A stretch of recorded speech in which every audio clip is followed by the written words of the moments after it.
Takes the snap. Alex looking down in post, and it's good. Touchdown! Touchdown 49! It is second down. Ryan takes the snap, throws the flat to the left side. It's Russell intercepted. The 49ers pick it. And Navarro Bowman is redemption. Navarro Bowman running it all the way for the touchdown. No greater redemption. San Francisco 49ers. We can do whatever we want. Click, click, boom. What is going on, faithfuls? It's your boys, Mike, Zach, Brandon, and Nick. We are all here to bring you guys a fun-filled episode, Overreaction time. Now, listen, for those of you who are watching on the Nothing But Niners channel, and I know a lot of you guys are waiting to exclusively do victory shots, that is coming. We're going to be on for about 30, 40 minutes before we get to that, so stay right there. All right, I got a big cast here, guys. The 49ers have gone out there, and they have done a phenomenal job in this game, man. They went out there and took care of business. We got a lot to discuss. So, fellas, let's go around in order here. Everybody introduce, tell people where you are, where to find you, give all that good information, and then we're going to go ahead and jump into it. Let Zach do his thing in the beginning. Let's go. Yes, sir. Zach Hernandez, 49ers Hive. You guys know me. I'm on with Mike all the time. You can find me, my handle. It's a little blocked, but it's at Zach Hernan. I'll push it out a little bit with a couple of characters. There you go. Follow me on X. Follow 49ers Hive. Happy to be here. Excited to talk some 49ers football. Christmas week, guys. Merry Christmas. Christmas came early for the 49ers. Brandon, take it away.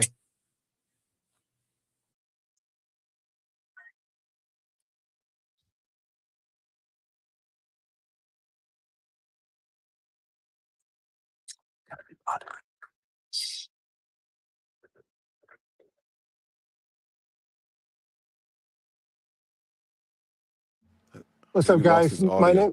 My name is Beto, and everybody knows me as Niner Sickness.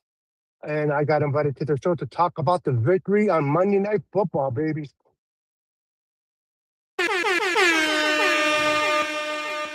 All right, Zach, man, I'm going to turn the controls over to you, bro. I'm going to pop these comments up on the stage, and we're just going to have a lot of fun, man. Let's go ahead and get into it.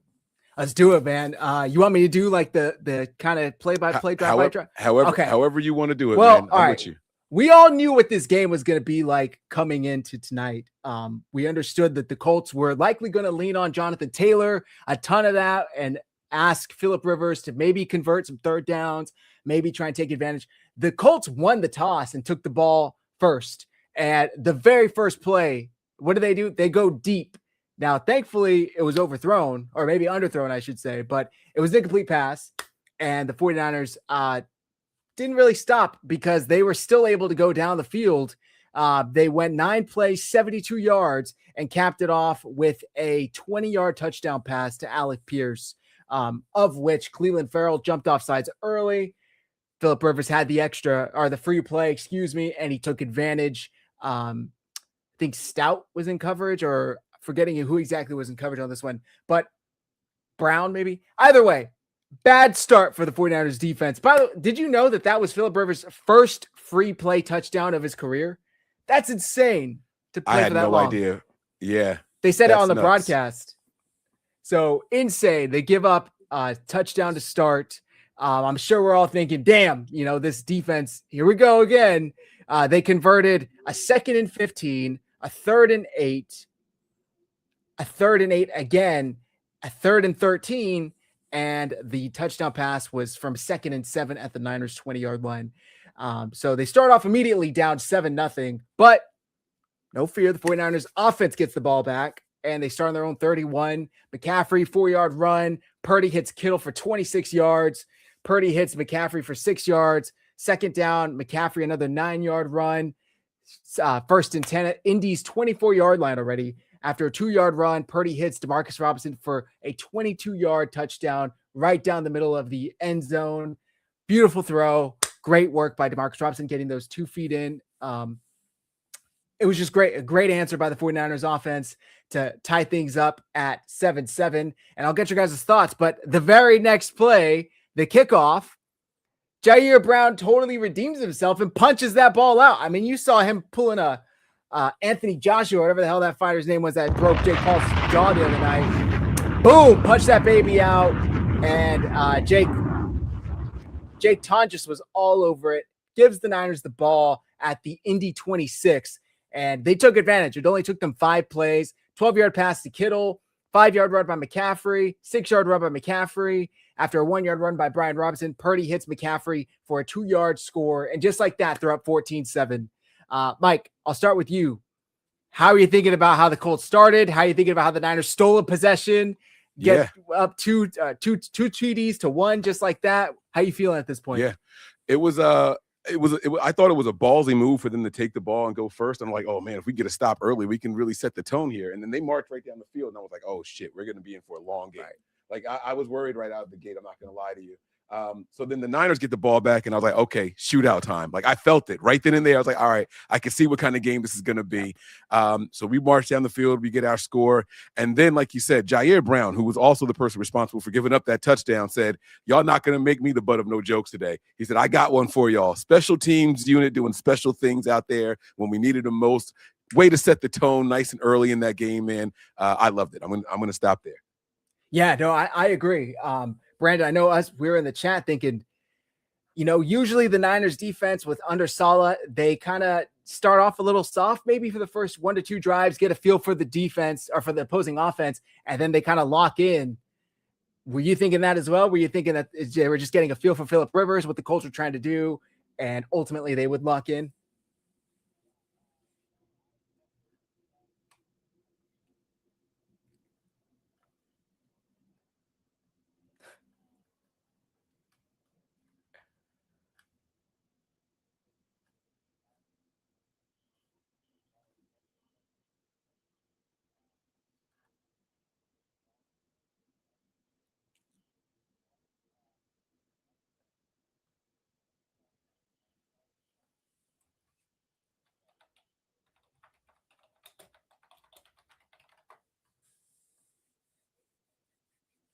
For sure. So they go up 2 scores to 1, 14-7, and the Colts get the ball back. And I'm gonna toss to Nick after this, but 12 plays, 66 yards, and it's not like they're running the ball. Phillip Rivers, 8-yard pass. Let's see, 11-yard pass, 17-yard pass, 3-yard pass, 12-yard pass, and then on 1st and goal, after they get backed up for the offensive holding, they get all the way to 3rd and goal at the 16, and Rivers again hits Alec Pierce for the touchdown. Darrell Luter was flagged for PI, but it didn't matter. He still let Pierce catch the ball. If you're going to get flagged for PI, you might as well break up the ball and give him 1st and goal at the 1. Nick, what are your thoughts on this defense? Is it simply that they were just outmanned? Was the Colts line match up perfectly with them? What were you thinking after the second drive where it's 14-14? Okay, well, I'm assuming you guys talking about me, and I apologize for the video. My name is Beto, not Nick. Sorry. I see the name. It's a Niners sickness, but and I apologize for the video. I'm driving in the car with the wife. We're heading to buy more Christmas presents, but I'm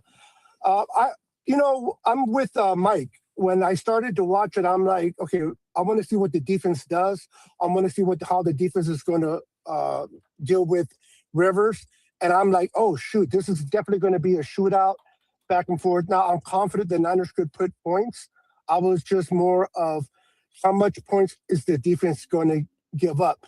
The fact that we don't have a pass rush and Rivers, we made him look good. I mean, the guy is 44 years old, non-mobile, and he looked like he's never missed a beat to a point, and that's because of the lack of pressure. But I love the way Robert Saleh was able to move some other pieces and get enough pressure just to kind of rattle him. And our secondary played pretty good, being that Junior was out there covering for Ronaldo Green. It was okay. I'm still a suspect of this defense. I don't think the Colts offense is that great.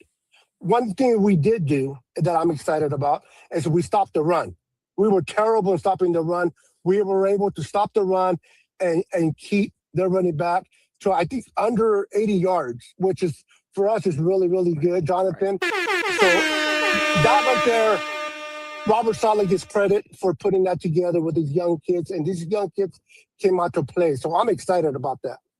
100%. Yeah. And on the flip side, they were able to run the ball. Go ahead, I was going to say, we ran the ball well, but the Colts collectively only ran for a total of 58 yards. Guys, that was the top 3 running game that we were going up against. 58 yards. That says something, man. So way to go, Robert Saleh. The broadcast said that they were the number one rushing defense too.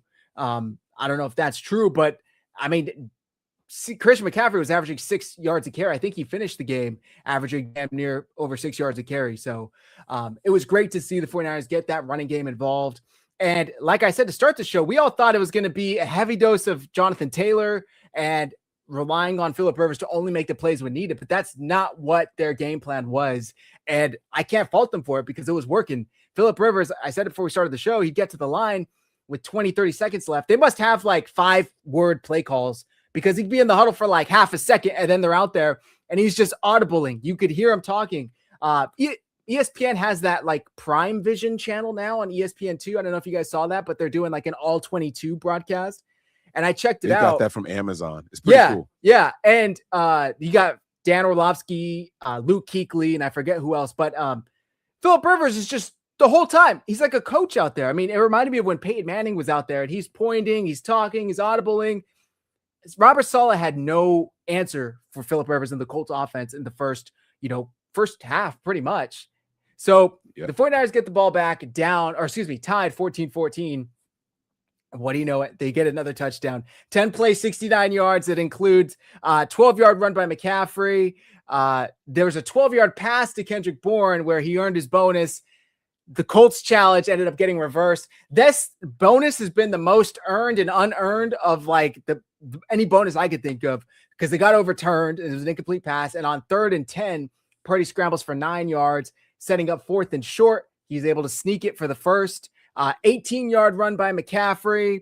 And on 2nd and 9, 10-yard pass to McCaffrey.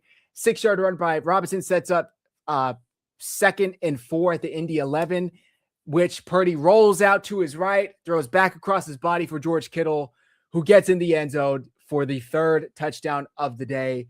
And I don't know about you guys, but this was one of those, oh, no, oh, yes, type plays for me because you never want to throw late back across your body, but Purdy did it. And I will say, if it wasn't for George Kittle attacking that ball, I think he gets picked. But that's teach tape on attacking the ball. Mike, what are your thoughts on this touchdown? 2 games in a row, 2 passes just like that by Brock Purdy. I think last game it was to convert a 3rd down, if I'm not mistaken. This game it was for a touchdown. And, it's like, don't do that, Brock. Don't do it. And he did it anyway. And every time he does it, the broadcasters say that is very dangerous. I can't believe he did it. But look, man, when the guy's locked in, he's locked in. Like I think my days of doubting Brock Purdy are done. I mean, there was something that happened on the second to last offensive drive by us that we'll get to. But I mean, I think my days of doubting this guy, they're over. With the offensive line protecting the way that they are, he is in rhythm and he's unstoppable. I mean, we are wasting an active roster spot with a punter at this point. Like it's just that's how good this offense is firing on all cylinders right now. So I mean, shout out to Brock Purdy for that. I'll stop there. Go ahead, guys. Yeah, I mean, I agree with you 100%. They get the touchdown. It's hard to hold it against him because those are the types of plays he makes, right? And he pretty much made one later on in the game that the refs totally messed up on.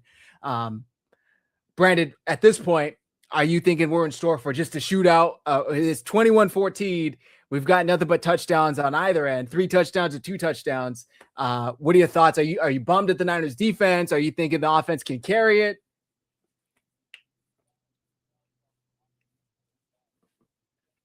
Yeah, you're good.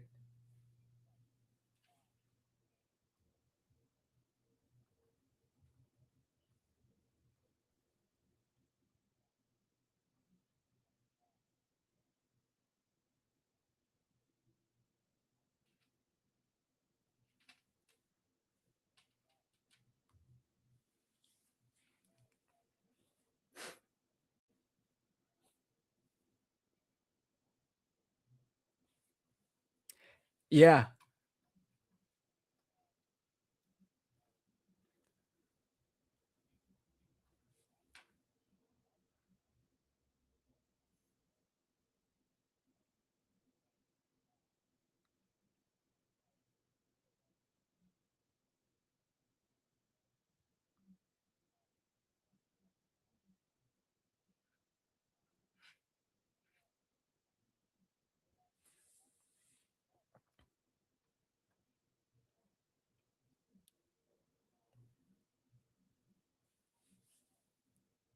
Well, all right. Let's not get ahead. Let's not get ahead of ourselves because they did come up with a stop. No, you're good. You're good. The next drive, after going up 21-14, they did get a 3-and-out, and not only that, but on second down, CJ West gets his first sack of his career on Phillip Rivers, which forced it into a 3rd and 12. Which Rivers hits Michael Pittman, who almost picked it up. To be fair, he got 10 yards on 3rd and 12, but they did have to punt. And the 49ers get the ball back with 7 minutes left in the second quarter. And what do you know? They go 12 plays, 75 yards. This one does stall out, though. At the Indianapolis 7-yard line. And it was almost another dime to George Kittle in the end zone. It was 3rd and 6 at the Indy 7. If I remember this play correctly, I think this was the one that went right off of George Kittle's fingertips. I could be wrong, but I'm pretty sure that it was in the left corner of the end zone.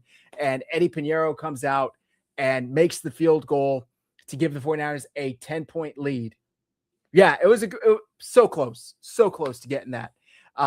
So they go up 10, but the Colts go right back and get a 7-play, 45-yard drive of their own to get a field goal to cut the lead back to 7 with 17 seconds left in the half.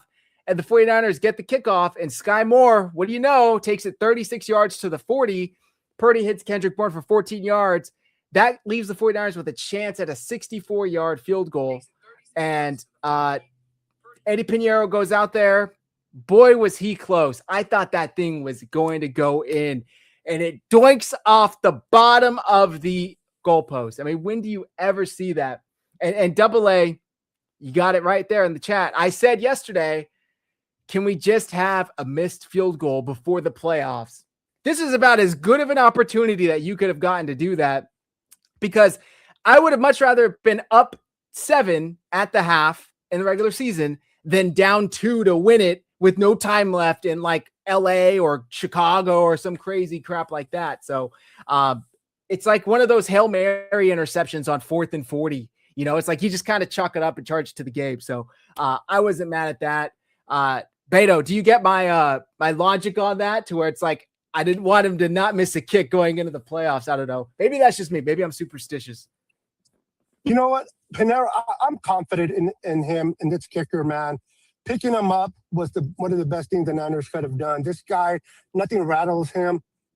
Whether he misses it, he's kind of like Brock Purdy, and where if Brock Purdy throws an interception, he'll come back and throw another touchdown. Pinheiro does the same thing. If he misses a field goal, he doesn't allow that to rattle him. He's not the guy that we let go, that we drafted high to get, where he lets mental thing come between him and the ball. Yep. But when they hit the upright, I was kind of sad. I wanted him to make it. I'm like, but man, it was so close. I mean, so close, but it wasn't needed. The way the offense was moving the ball, Kyle was in his bag. I wasn't too worried. I wanted to make it just for the standpoint of making a long kick like that and just going into the locker room on fire. But you know what? It's all good, bro. It's all good. This guy's going to be ready for the playoffs. I'm excited. I think we have a clutch kicker right now going to the playoffs, kicking with confidence. We got a quarterback. Mike said earlier, and I love what he said about he's not going to doubt Brock Purdy anymore. I love that, because there's so many doubters out there. And I'm not saying Mike was doubting him the whole season, right. But there's players, there's fans out there that were doubting Brock, man. Brock can't do this. Mac Jones this. Mac Jones can only, and I got nothing against Mac Jones. I love him as a quarterback. But what was he getting? Average 22 points per game? Yep. 22 points in this game would have not won the game. We needed 30-plus points, and we got it. Since Brock came in, but we've been having it with 31 points. So I'm excited about Pinheiro being our kicker. I'm excited the way Kyle's in his bag, the way the team rallies with each other. And then I forgot his name. You mentioned him earlier, number 99, the rookie. West. Help me up. West. TJ West. The way he got into this kid is going to is showing promise. He just needs to continue to develop more. Alfred Collins did his thing as well. I hate that we have injuries across the line. I hate that we have players out, but this is opportunity for these young kids to develop, and they're taking advantage of every situation, and they're getting better. I cannot wait when there's a full squad out there. Well said. Just some some interesting stats really quick I wanted to share with you guys. I got to play some sound effects. Y'all know my fingers are itching over here. We officially own the record for most Monday Night Football wins now, following that victory right there. So we're dropping a bomb on that one. Yeah, baby. And then we have this interesting stat as well. 21 straight drives without a punt is the longest streak in 40 years in the NFL, ladies and gentlemen. 40 years right there, man. Sucks for the punter. He hasn't punted in the month of December. Since Thanksgiving, pretty much. Yeah, that is an insane stat I had to share. Do you have the stat about consecutive quarters with scoring? I think we're up to 22 consecutive quarters with points, which is like the longest. I didn't look at that. That's crazy. 22 consecutive quarters that we've scored points. So yeah, Kyle's got his quarterback. Yeah, Kyle's got his quarterback, and he's confident in the play calling abilities. The playbook is wide open. It's wide open. I thought we were going to struggle in the passing game in this game, and then all of a sudden, Robinson, who had Robinson getting the first touchdown on your bingo card? Not me. Like that was like, wait, what are we talking about here? His first touchdown as a Niner. I mean, he was spreading the ball around today, man. He was doing his thing. Like, let's go, man. Sorry, Zach, I didn't want to cut you off, but I had to get that out the way. I appreciate it. 22 straight quarters. Longest streak since 1995. So before we get into the third quarter, Mike, you and I talked about the 49ers special teams yesterday, and I just wanted to get your thoughts on it because we talked about the forced fumble on the second possession of the drive for the Colts on the kickoff. Sky Moore very well damn near added 3 points right there. If Jake Moody, I should go wash my tongue out with soap. If Eddie can, it's because it's because I'm talking about a missed kick. So I guess it's just automatic. If Pinheiro could get another foot on that kick, then Sky Moore added 3 points right there on that kickoff return. I mean, Mike, can you just talk about the special teams and what an improvement it's been for the Niners this year? Yeah, round of applause for our guy, man. He came in here and he's been doing his thing, our special teams coordinator. He has been absolutely on fire. Way to go out there and make a name for yourself. I mean, we felt like we couldn't do much worse than what we had, but damn it, this is different. It's one thing for the special teams unit to be a liability. It is now officially a strength. They were trying to kick away from him.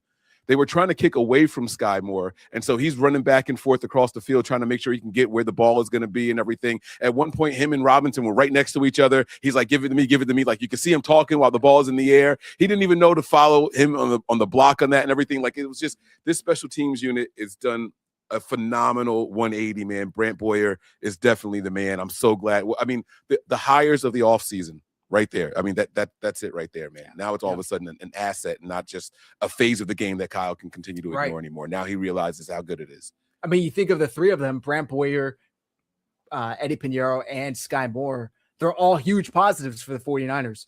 So it's really impressive. I was a little interested to see how the special teams unit would look because Curtis Robinson, although he wasn't starting at Mike anymore, was inactive. And he is a special teams ace for the 49ers. Chase Lucas also was inactive.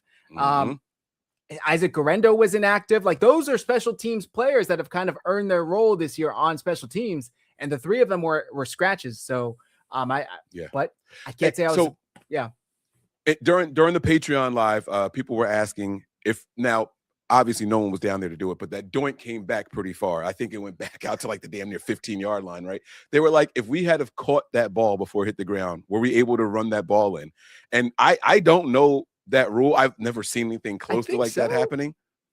If that ball didn't hit the ground, are you allowed to catch it and run it in? I have no idea. I know the defense can catch it and run it, but I don't know if the offense could. It's a good question. That's a good question, though. Yeah. So, all right, just something I don't know. We have to try to do some digging into the rule book later on. I'll message Rich Madrid because he's the rules guy that I go to when I have questions about rules. I'll drain a village in Africa and I'll use ChatGPT and get a question out of it because it uses so much damn water to get a question out of that thing.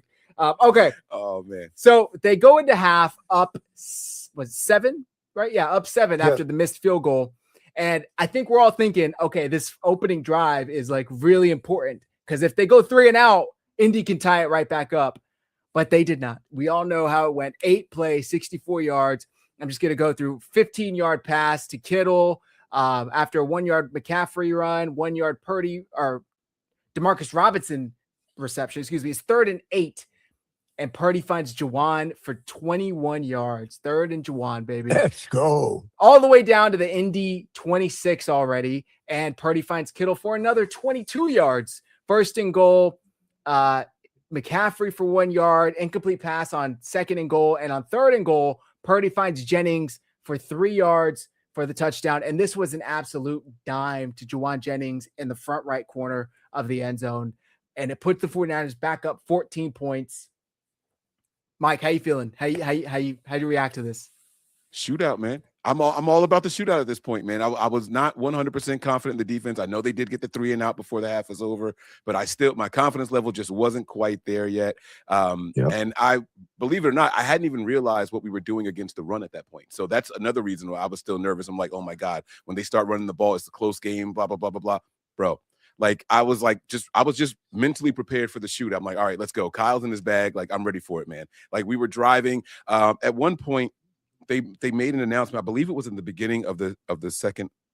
Yeah, it was on that opening drive that the Niners are only 1 of 3 on 3rd down. And I was like, we only had 3 3rd downs that whole first half. Yeah, like that was insane. Like I didn't even notice that's how efficient we were moving the ball in this game. We only had 3 3rd downs in the first half. That's insane. Wild, absolutely wild. They were just extremely efficient. So they go back up 2 scores. Indy gets a field goal to tie or to make it an 11-point game.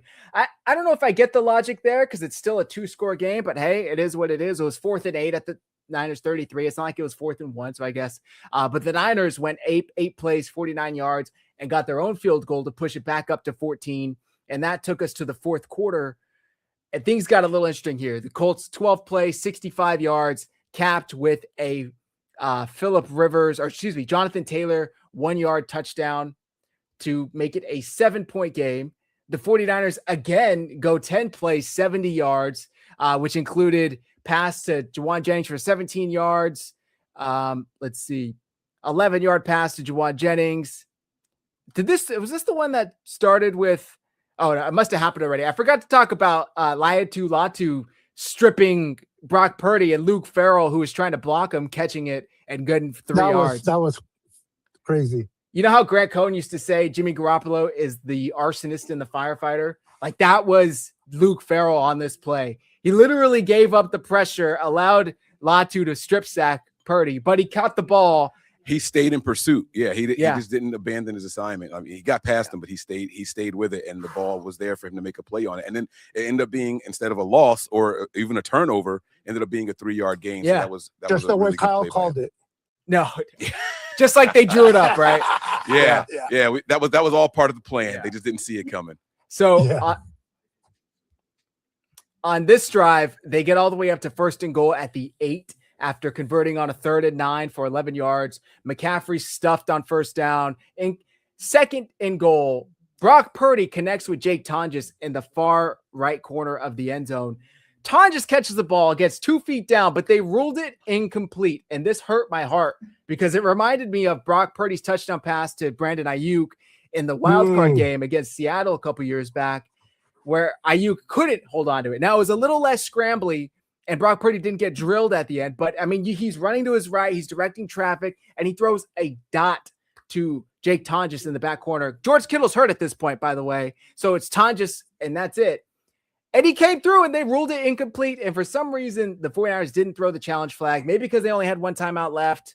But fear not, the 49ers on the very next play, McCaffrey's wide open for a touchdown. Go ahead, Brandon.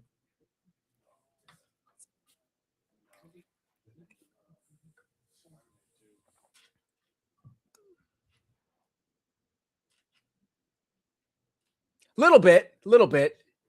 He didn't have to go and save it from being intercepted, but yeah, I get it. Yeah, that was a touchdown. I don't care what anybody says. That was a clean touchdown, and I think you're right. I think the fact that that the Niners only had 1 time left, they didn't challenge it because they couldn't risk it. But no fear. When you have Kyle calling the way he's been calling, he's like, we're not worried about challenging that. Right. We'll just score a touchdown right after. Yeah. Right. What was weird about the now we're talking about challenges. So earlier in the game, Juwan Jennings had a catch, and then they said that he didn't, like, he went to the ground, the ball came out, right? He made a football move 2 feet down. He's going to the ground, he sustained it, but then like the ball came out like as he was on his knees, almost like getting up, right? The Colts challenged that play, and they said, okay, no catch. We challenged the same type of play, and they said, no, it's a catch. How was that any different? It was KB, but yeah, 100%. Who did I say? Jennings. You said Jennings. Oh, I meant to say Bourne. My bad. I meant to say very Bourne. similar. But how was that any different though? I didn't understand how it was any different. And immediately they had the rules expert. No, that's a catch. I don't know why the Niners are challenging this. It's like, we're using your same logic. Like, right, is what y'all just did to us. Yeah, you said that wasn't a catch. I'm sure Colts fans would argue that Downs or whoever the receiver was made one extra move, but it's like, come on. Were you surprised they didn't challenge, Mike? I wanted Kyle to challenge it, but I wasn't aware that he only had one timeout left for the rest of the game. So, sorry, just not to cut you off, but they had the technical difficulties where Purdy couldn't hear the play getting called in earlier on that drive. So they had to burn a timeout, which was their second. And so Joe and Troy were even saying sometimes the crew will stop it and save them from burning a timeout, but they didn't. No, you can't do that. You can't just give a team a thing like if your equipment malfunctions. But so here's my thing. Phillip Rivers was basically all game long just calling his own shots right in the huddle, right? Like they would be like, all right, Phillip, like call 2 plays here, do whatever you want to do. Like he knows the offense. It's the offense he was running while he was coaching, and then they called him in here, so he knows the offense. I don't understand. Brock Purdy's been in this system for 4 years. Okay, you can't hear. Why are you looking at the sideline yelling? Call your own shot, bro. Like, talk to all right, guys, listen, it's not working. This is what we're going to do. And then go to the line. Like, you can't just say, oh, one thing. Is it because Kyle Shanahan is that much of a control freak? Why do you guys think that Purdy was afraid to call his own play at that moment? That's a good question, actually. The only thing I can think of is that I don't remember what play it was on. I think it was the second down. And then it ended up being like a check down to Demarcus Robinson that got stuffed, if I remember correctly. But I don't know. Maybe they just don't entrust him with that yet.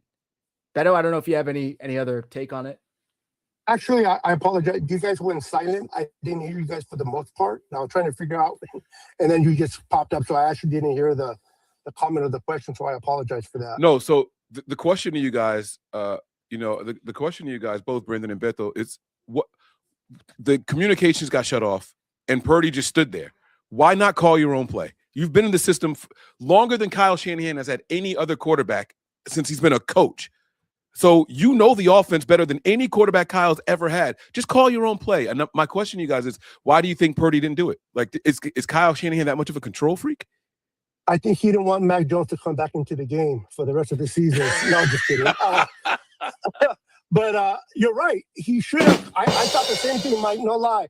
I think he should have called his own play instead of burning a precious timeout like that. And the fact that he kind of froze like a deer in the headlights was a little surprising based on how everything was flowing in this game. That's funny.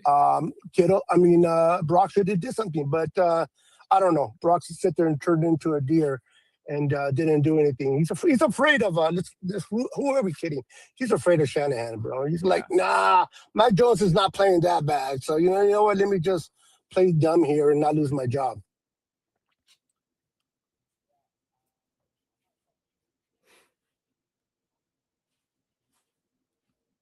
Yeah, he wears the wristband. He's got the plays there and everything. And I know a lot of people are like, oh, well, they turn the mics off at 15 seconds. They do that every game. That's the rule. Like that, but still, you got to have you can't call one play in the game. Just one. I don't know, man. It was kind of annoying for me to see that. Right. Yeah. Save a timeout. Right. Exactly. And in a game that we're expecting to be a shootout, like, come on, don't waste that timeout right there. But it's cool. I mean, it didn't end up biting us in the ass. So I guess, it should be water under the bridge. I'm crying about spilled milk. Well, if you're going to learn something, brother, why not learn it in this game? So this situation happens again and against Seattle or the Bears, he'll be able to step up, hopefully, and make a play. So after the touchdown to put them up 14, the Colts get the ball back with 7.5 minutes left in the fourth, and they had a great return for 58 yards, but there were 2 separate holding penalties on the Colts that backed him up. They started their own 20. And on 1st and 10, Rivers drops back, and Alfred Collins, the other rookie DT, goes in there and just wrecks shop, strip sacks Phillip Rivers. That was beautiful. 15-yard loss. Amazing to see. Amazing to see. And then on 2nd and 25, incomplete pass. D. Winters with that fantastic pass breakup. And on 3rd and 25, another incomplete pass to Josh Downs. 4th and 25, Colts have to punt it away. And the Niners get the ball back with 6:20 left, up 14. And after 4 plays, Purdy drops back. He goes for Kendrick Bourne. It's a little high. It hit Bourne in both hands. It gets deflected and intercepted by Cam Bynum. And the Colts get the ball back. And I'm thinking, shit. It's a 2-score game. They're driving down the field. In 3 plays, they went 9 yards, 33 yards. So they went 42 yards, in 2 plays. 1st and 10 at the Niners 29. Phillip Rivers drops back to go for Tyler Warren. And D motherfucking Winters intercepts that thing and took it the other way for 6, baby. Beautiful. Beautiful, beautiful. Step in front of Tyler Warren and just take that to the house. Put a nice bow on our Christmas present for us. And after that, Phillip Rivers' night was done. They put in Riley Leonard, who went 4 and out, I guess you could say. And the Niners were able to go into victory formation and ultimately win this 21-point victory, 48-27. Brock Purdy, first 49ers quarterback to have 5 touchdowns since Joe Montana. He has, per Next Gen Stats, he threw 4 touchdown passes targeting outbreaking routes, the most in any game since 2022. The other 5 quarterbacks who have done it since 2018 are Patrick Mahomes, Lamar Jackson, Tom Brady, Dak Prescott, and Josh Allen. So it's a pretty nice crowd. Yeah. All right. We got a couple of super chats here. I want to get your guys' opinions on really quick. So let me get ready to pop these things up here. After these, I'm gonna hop off. Just FYI. Yeah. That's why I wanted to get to it now before you get out of here. I'll start with this one because it was also it's mentioned that Winters interception here. Sean Shepard has the first super chat that we're reading of the night, not the first one though, but he says, "What's up with Navarro Winters? I see what you did there, number 53, Navarro Bowman, pick at the stick, blah blah blah blah." Right? I get it. He says JJ looking a little Anquan Boldenish. And then he says, how bad is Kittle, that ankle injury? And then he said McCaffrey looked a little hurt. And then did Matt retire? Is the sky blue? All right. So, Zach, why don't you go ahead and start with your did Matt retire? No, we weren't even planning to go on tonight, but Mike and I talked about it last night, or at least I wasn't. Mike, of course, always brings you guys content. I'm a little bit more of a wimp when it comes to needing my sleep, so I don't know how he does it, but the game was just so good. I told Ashley I got to go on for at least a half hour and talk about this game. Matt works. Matt has crazy hours, so he wasn't going to hop on tonight no matter what. JJ looking a bit Anquan Boldish. Interesting. Yeah, I mean, look, the tough physical guy. I mean, the difference is, though, he still had a drop in this game. I think it was in the first half, though, but he shook that off and he bounced back well. I don't know if Beto or Brandon, did you guys know anything about Kittle's injury? He looked like he was on the sideline warming up. He was doing his drops and everything. I think the Niners just kind of went into reserve mode there. Like, just they said it was a knee injury. I thought they said ankle. No, they said ankle. Yeah. Really? Okay, because I heard knee, but we'll have to clarify that. But yeah, I think if we were behind and we needed Kittle, I think he would have came back in. The fact that we were leading the way we were playing, I didn't think they felt that why risk him to further injury, let him just rest, and we'll be fine. I hope any series, I hope that anything they take comes out negative.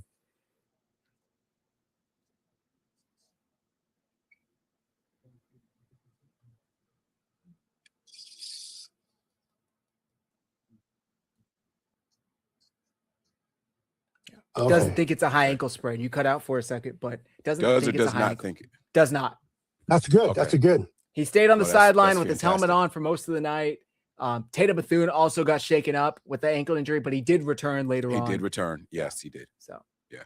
Real quick, if you don't mind, if I'm real quick, I just wanted to say on the D Winters score, I love the way the defense stepped up and backed up Brock Purdy after that. Turnover, how they show each other, how they have each other's back, and that was a clean play. And I was excited because I'm like, oh, here we go again. We're going to let him back in. And DeWinter says, nah. You keep watching football on the TV and I'll play and make those plays. And I'm like, all right, let's go. Yeah, I want to get let's get Zach and Beto's opinion here. It says, why is Purdy still in the game for that interception? This is from Eric. Thank you for the super chat. We appreciate it. You two, give me your thoughts on that really quick. I mean, you're up. I think 14. They were only up 2 scores at that point. Yeah. You're up 2 scores. There's still 7 minutes left, roughly 6 minutes left when you go in the drive. I think that's too early to pull starters. You go 1-3 and out. Colts go and drive and get a touchdown. Suddenly it's a 7-point game. So I don't think you could have pulled them. It was a shootout back and forth. So, it wasn't like the Niners were just running the ball and killing time. It was a shootout. And at that point, you want to continue to have Brock play in there. He's playing good. He's running the system the way it needs to be run. And he's running sufficient, the offense. You don't want to break something that is not broken or try to fix something that ain't broken. I know people worry about injuries, but when you're hot, you just got to ride the hot hand, in my opinion. On top of that, I mean, his total numbers, 25 for 34, 295, 5 touchdowns. At that point, no interceptions, only sacked once, 126.8 passer rating, 89.5 QBR. I mean, he was balling out. You don't take him out. On fire. You don't take him out. Yeah. And it's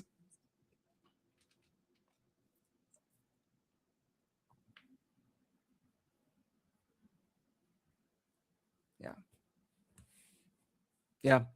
Yep. Yeah. I agree, man. And it's not like he was under pressure all game long. I think he got just sacked once, right? So, I mean, he had a pretty clean pocket. All night long. It's not even like he was getting a ton of pressure on him. Forget the sack, right? Like, it was just this offensive line has definitely stepped up. So I like that there. Brandon, I mean, not much to comment on it here, but Gray Fox, this was the first super chat of the show. He says simply belt to ass. And by the way, you can curse in the super chat, Gray Fox, and ass they let slide. So but I appreciate it. I like you being safe. Thank you there. Brandon, do you have any thoughts on that, man? Belt to ass, baby.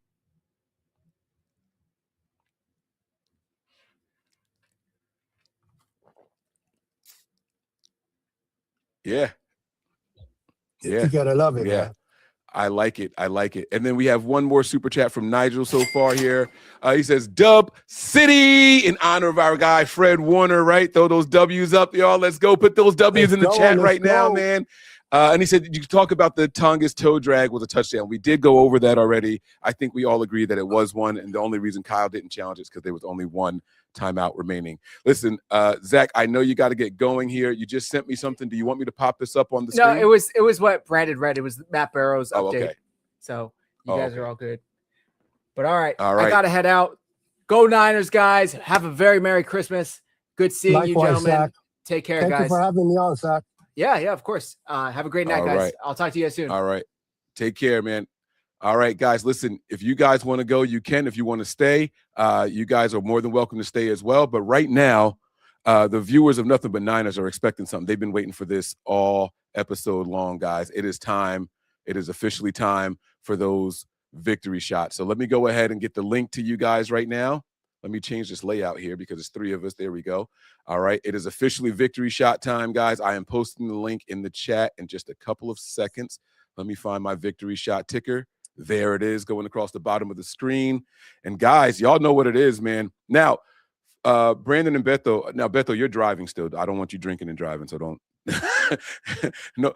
No victory shots if you're still driving over there, man. So, now, listen, we have people who are sober, and we encourage that. I applaud sobriety, so please don't break your sobriety for a 49ers win.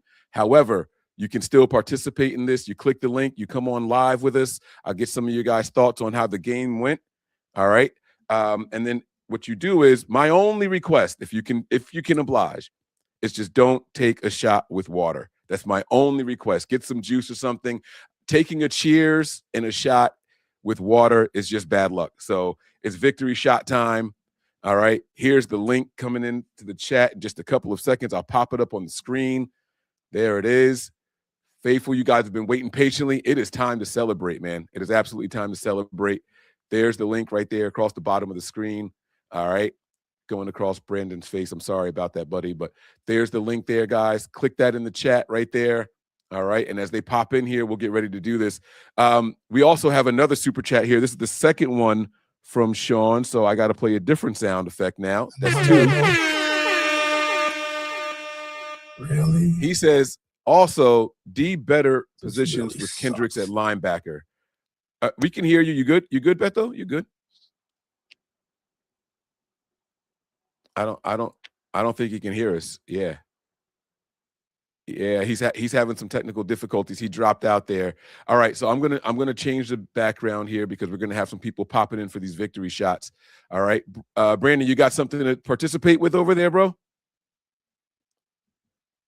Yeah, go ahead and grab it. All right, I don't know that the defense was better with Kendricks out there. I'm not going to lie to you. I thought Bethune was playing with his hair on fire, man. I mean, he was all over, man. He was making a ton of tackles.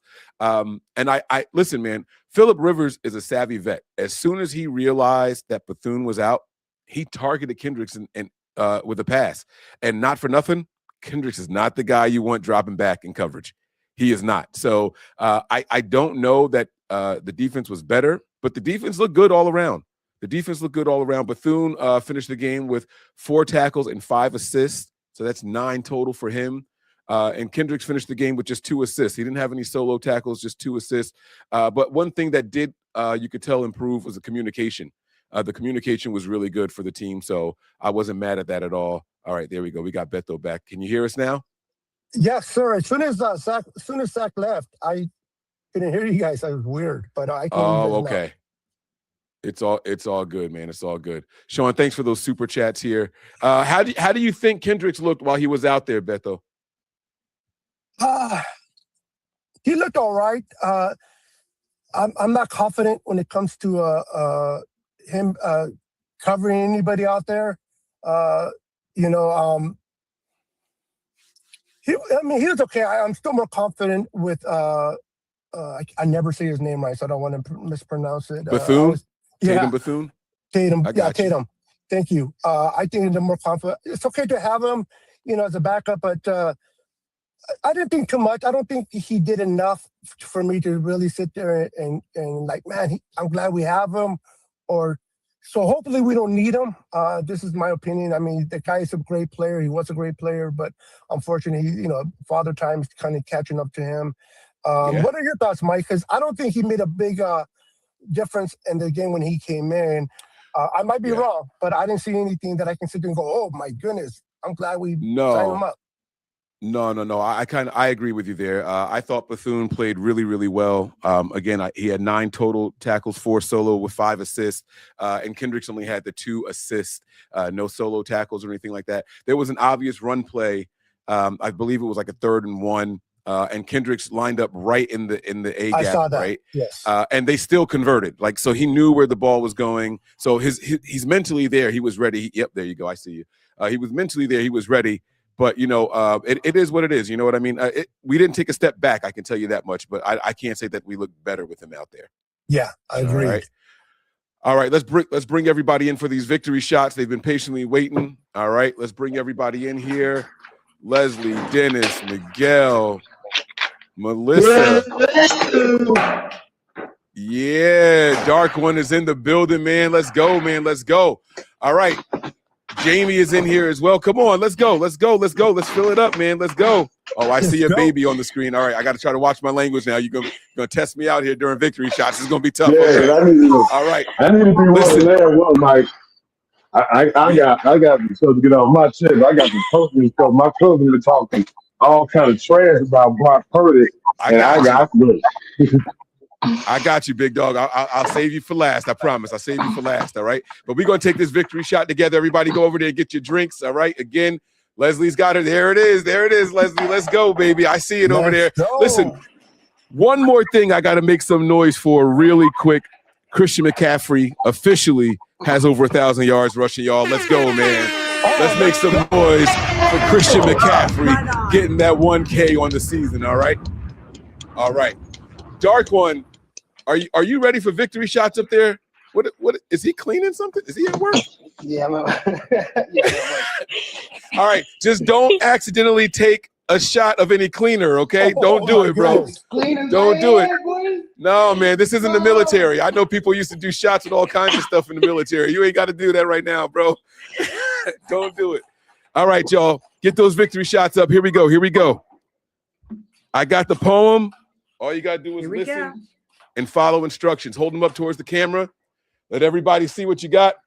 Here we go. Through the lips and he gonna make me drop my shot.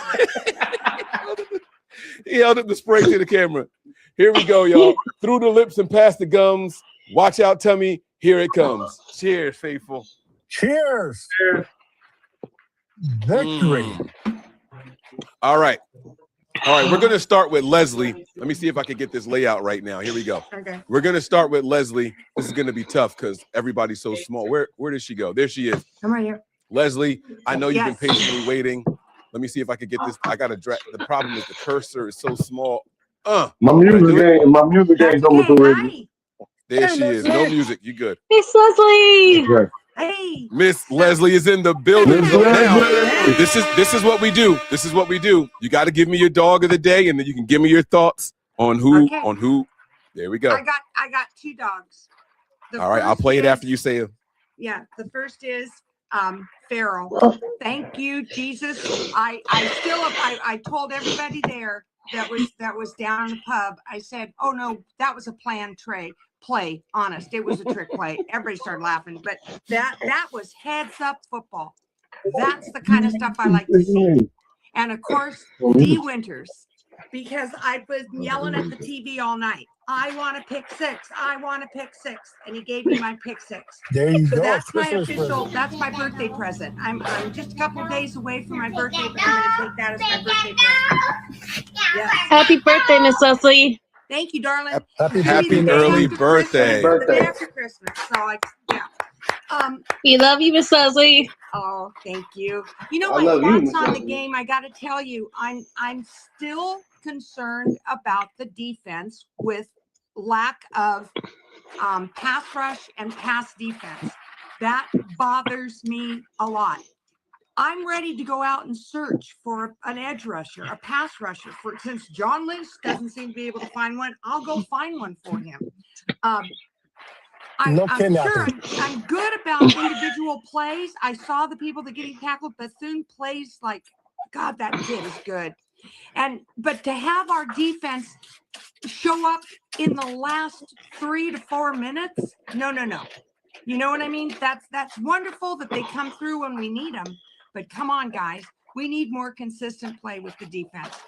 Other than that, I was just really pleased with Brock Purdy. I've been yelling about him having that Joe Montana vibe ever since he walked onto the field. Tonight he had it. So one more Dub City. I'm happy. And by the way, I'm watching the game tonight from Vegas, where I've been for the whole weekend. And yesterday, when the Steelers won, I spent the entire time running around the casino hugging people wearing Steelers jerseys. Nobody could figure out who this little old lady was that was, thank you so much. I just walk up to him, give him a big hug. Today, I'm running around in this. So love it. Oh, now I get it. So I absolutely love it, man. That is awesome to hear, man. Yeah, the Steelers are helping the Niners clinch a spot, right? I mean, that's what I'm talking about, man. This has been a good week. We had the gift, and we didn't even need to go out there and get the win, but now we are aiming for that number one spot, man. The Niners are locked in. They're laser focused, and I can't wait to see how everything plays out. I'm going to tell you, I don't even want to go. I don't want to get too far ahead of myself, but it feels like everything's just aligning, and I'm just like, oh, thank you. So yes. We'll see. I've been talking about the stars aligning all season. Go ahead, Brandon. I agree.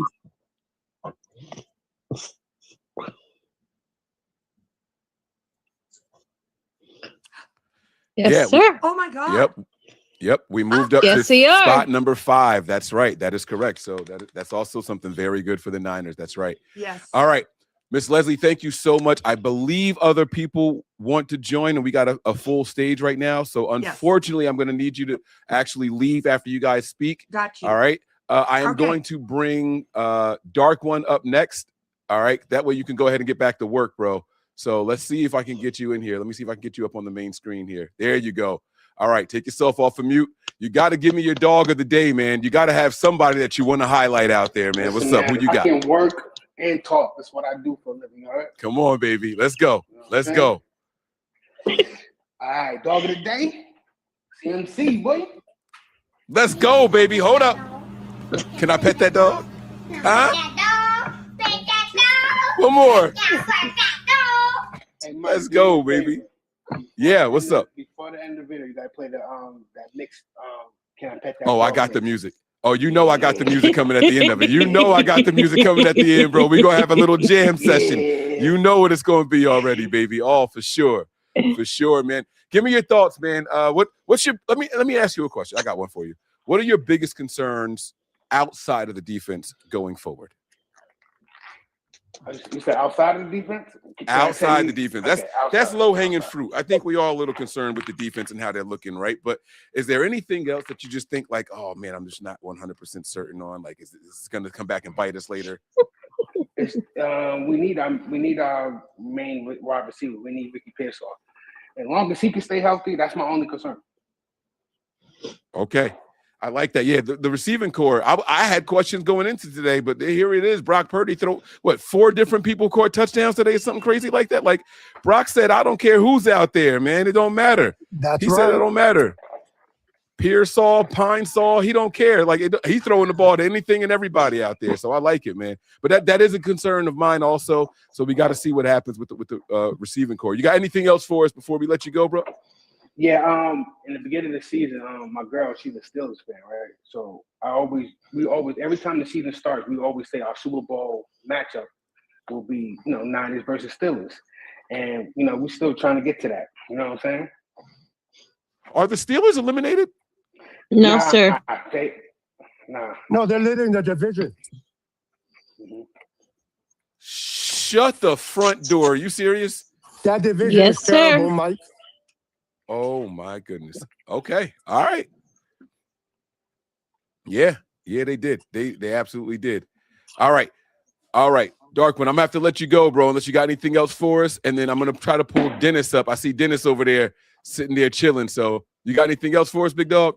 Nah, man. Bang, bang, nine again. You already know. All day, baby. All day, man. Appreciate you, man. Be safe out there. With the cleaning supplies. Dennis, what's going on, man? What's up, everybody? Mr. DJ is in the building. What's up, big dog? What happened was I just got off of work, so I didn't really get the whole game, but I was listening on the airways. So my dog of the day, it has Give it to me. What today is the 3rd, so it's my man CMC who got his 1,000-yard season this year. Yeah, let's go. Here it comes. Here it comes. And Let's go. Today is the 23rd, and today is my birthday. So, Oh, it's your birthday. Oh, Happy birthday! let's go, man.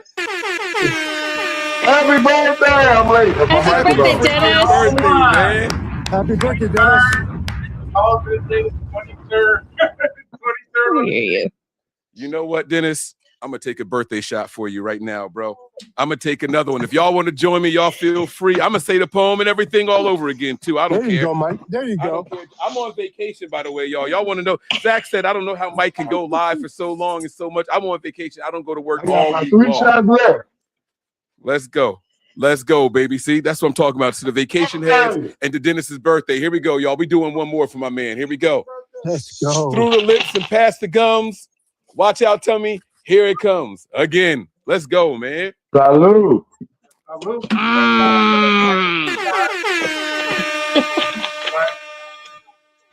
All right. Been a Niner fan for a while, and I'm hoping we get to the #1 spot. There you go. I got one more question for you. Mike, Yo. I believe. No, Mike. you believe now, huh? I believe, Mike. Come on, baby. You remember my come on, dog. That's what I'm talking about. That's a long time viewer. I was the one with you. Yes. Yes, man. Now, speaking of believe, that's actually my question for you. That's actually my question. Now, I'll be the first to admit I had my doubts about Brock Purdy. People tried to tell me that Brock Purdy wasn't going to do anything on Monday Night Football. He's a turnover machine. Guys, I have washed, I have cleansed. I'm so glad, Mike. I am officially in so on Brock glad, Purdy. Mike. So Dennis, my question to you is, do you believe in Brock Purdy now? I always believed in him. I never really had no forums against him. I knew he could play. He's a Kyle Shannon guy, same as Mac Jones. Okay. That was, he got his quarterbacks that he wanted. I never had no problems with him. What was that? I just like how the whole thing he should have never played them certain games where we lost. Right. I feel you. The Jaguars game I tried telling people don't rush him back, man. I tried telling them back. I would just let Mac Jones, let him get a little rested up. But it's here or there. It happened. Yeah. It's what it is. We move on. That's why I don't really, every given Sunday, we just look at the next game. I'm not looking at the week 18 or week 17. Now we got the Bears coming up. Now we got to focus on the Bears. We take one That's right. at a time. One at a time, baby. On to the next. I couldn't have said it any better myself, man. Listen, Dennis, man, you go out there, you enjoy the rest of your birthday, okay? Again, guys, once I get you off of this part, I got to kick you from the stream because other people are trying to join. Darren, I see you down there, man, so I'll get you in a second, all right? Jamie, you were on deck next. Dennis, any final thoughts before I let you go, bro? I'm good. Bang, bang, Niner game. Red and gold to be dead and cold. All day long, baby. I like that. All right. Jamie, you were up next, big dog. Oh, wait. What happened to switch screens? Hold on. That's Beto. There he is. There he is. Hey, everyone. I just want to give a shout out, man. Hey, man, I just want to give a shout out to that offensive line, man. That offensive line created some holes for the MC. Let's go, baby. And that's supposed to be the best run defense with the Colts. Mm-hmm. Yeah. Bro, Christian McCaffrey had his longest run of his career. Not career, my bad. Of the season, 24 yards. I don't even know the last time Christian McCaffrey had over 100 yards rushing in a game, bro. He went for 117 and had his long of the season tonight, man. So, like you said, man, that offensive line, they came to play, man. They rose to the challenge. Bro. They said this was the best run deal, right? They said that. And all of a sudden, the Niners like, yeah, okay, challenge accepted, baby. Watch this. And he went out there and handled his business. Jamie, that's a good one. Is that your dog of the day? That's my dog of the day, offensive line. Oh, man. My daughter wants to give a shout out. Oh, yeah, come on, baby girl. Don't run. Come on. She's a little shy. Never mind. Now she's shy. Oh, I saw her with the Niners jersey, though. I'm gonna make some noise for her wearing that Niners jersey. We're going to sound the purge horn. Let's go. I like that. I see her back there repping the colors next to that beautiful Christmas tree. Love it. There you go. It's all good, man. It's all good. All right.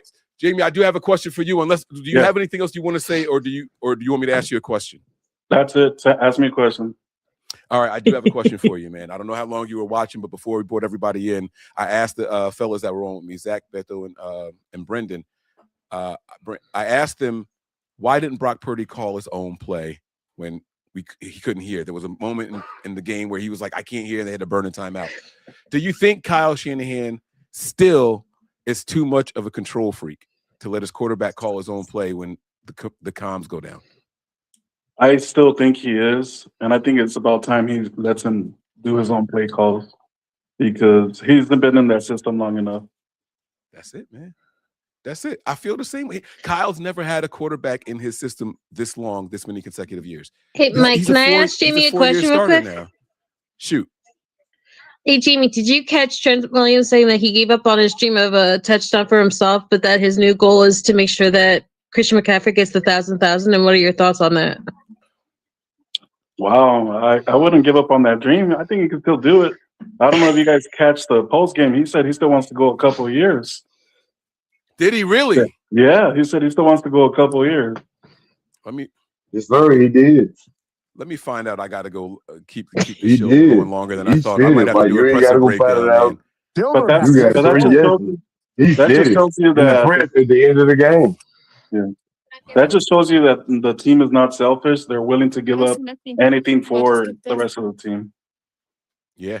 Yeah, you know what's dope is that, you know, I was talking about some of the things my cousin was asking me, like, when do you think it's going to be time for the Niners to start all over? And I was like, it might be sooner than later. And one of the people I mentioned was Trent Williams, probably going to be retiring soon. But I do know this. At the beginning of the season, they asked him if he thought about retiring. He's like, look, y'all been asking me that the last 2 years. And he said, I'm going to think about retiring when I feel like my body can't give what I feel like it should be able to. And at the beginning of the season, I was like, oh, shit, it might be time. I'm sorry. I don't know if baby girl can hear me. I was like, oh, shoot, it might be time. But then the way he's been playing lately, Trent Williams looks like the best tackle in the league again. These last 6-7 games, Trent Williams has been on absolute fire. So, I mean, if he's feeling that way, let's go, man. Run it back. I'm cool with it. I'm cool with it, baby. Let's go. Yes, sir. When we win the Super Bowl. You sent it to, okay. All right, let me see if I can find. You said you sent it on Twitter? All right. I'll take a look for it. All right. Hey, Mike, all right, Jamie, man. Thank you so much for joining, man. Tell baby girl, next time she's on, I want to hear what her question is, okay, or what her comment is next time, okay? We'll get her on the next victory show, okay? Sure will. Right, Jamie. Thank you. Merry Christmas to you both. Merry Christmas. All right, we're gonna pull Jamie out. I'm actually gonna add Darren to the stage now. Darren, that's not the name I'm used to seeing for you, is it? Like, what am I tripping? Who is this? Is it your name is not Darren, is it? Yeah. Is it always? I thought it said something different in the bottom corner when you were on last time. But listen, I know why you're here because you didn't get to do a victory shot yet. So guess what? I'm about to pour up another one, y'all. Let's go, huh? Y'all thought I forgot? No, I did not forget. I'm taking another one. That's right. And listen. If you guys are participating, y'all asses better be home or have a designated driver. I'm telling y'all, I drink, but drink responsibly, y'all. So please don't do anything crazy. Darren, man, I got you, bro. I want y'all to see my surroundings, Mike, so you can tell I'm at home. You see the light. You at home. I'm back at my TVO. Let's take this one as a family. Let me change the layout here. Hold on. Let's change the layout here. We're gonna do this one as a family, y'all. Let's go. Let's go, man. Here we go. Hold them up. Y'all ready? Anybody need it? There we go. Let's go. Let's do it. Through the lips and past the gums. Watch out, Tummy. Here it comes. Number 3. Number 7 for me. He said number 7. I took a shot for every Brock Purdy touchdown. So. Oh, damn. I don't think your eye's going to work if you take too many more shots, bro. Be careful. Mike, I'm 50 years old. I've been drinking like a fish for a long time. I have slowed way down. But I can drink everybody under the table on this line right now. Trust me. I'm not going to challenge you, big dog. I'm not going to challenge you, man. Let's go. All right, Darren, man. The floor is yours. You got to give me your dog of the day. What player impressed you the most throughout this game, man? Give me your dog of the day. What's going on? That would be Brock Purdy.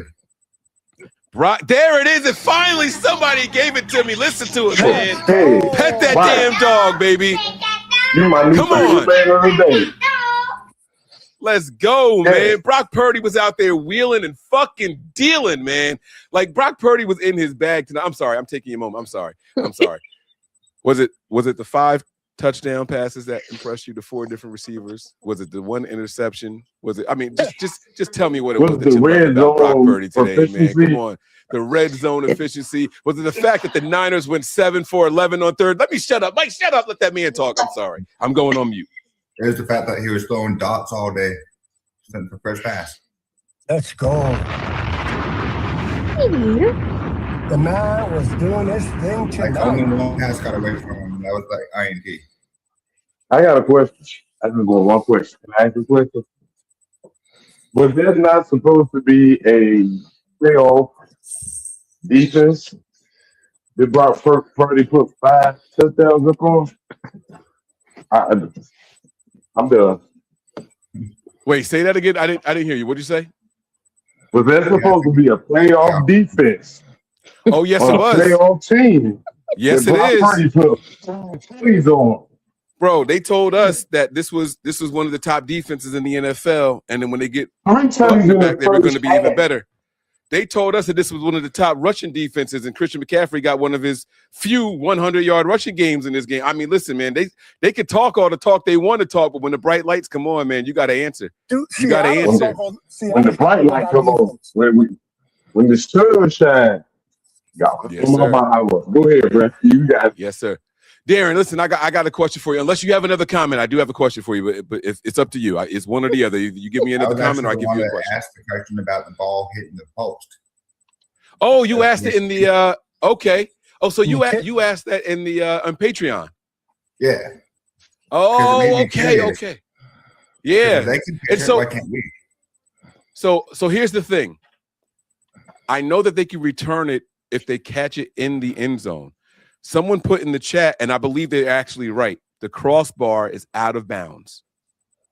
So, no, you should not be able to pick it up and run it in. But like I said, I'll get a definitive answer. I don't know the answer to that, but I'll find out for you. I'm going to do the research on it. That was a phenomenal question, man, because it's just something I've never thought about.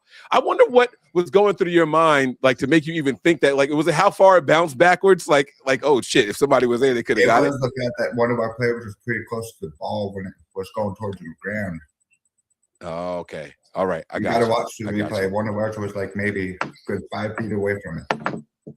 How the hell did somebody get down there? Oh, you sure? Maybe it was one of their players. No, it was one of ours. We had two. Why the hell was somebody 64 yards down the field from the? All right, I got to watch it again. I got to going to try to return it. I think. Oh, you want a gunner to catch the return. They might have sent the gunner out there instead of blocking. They sent somebody down. Okay, I have to take a look though, man. I didn't even notice that. That's a phenomenal question. And with that, I'm going to leave you alone. I won't even ask anything else. All right, I won't ask anything else. I like that. Talk about the bogus 2 penalties. I'm waiting for Sunday night. With nowhere near no penalty. My brother-in-law's team. Sunday night, your brother-in-law's team. Wait, what'd you say? The Bears is his team. Oh, listen, I got a coworker. One of the guys that works for me is a diehard Bears fan, and if the Bears win, I might just throw like mad overtime on them and tell them it's mandatory. Like I don't know, I got to do something. I got to figure something out if they win. But it's going to be a fun game.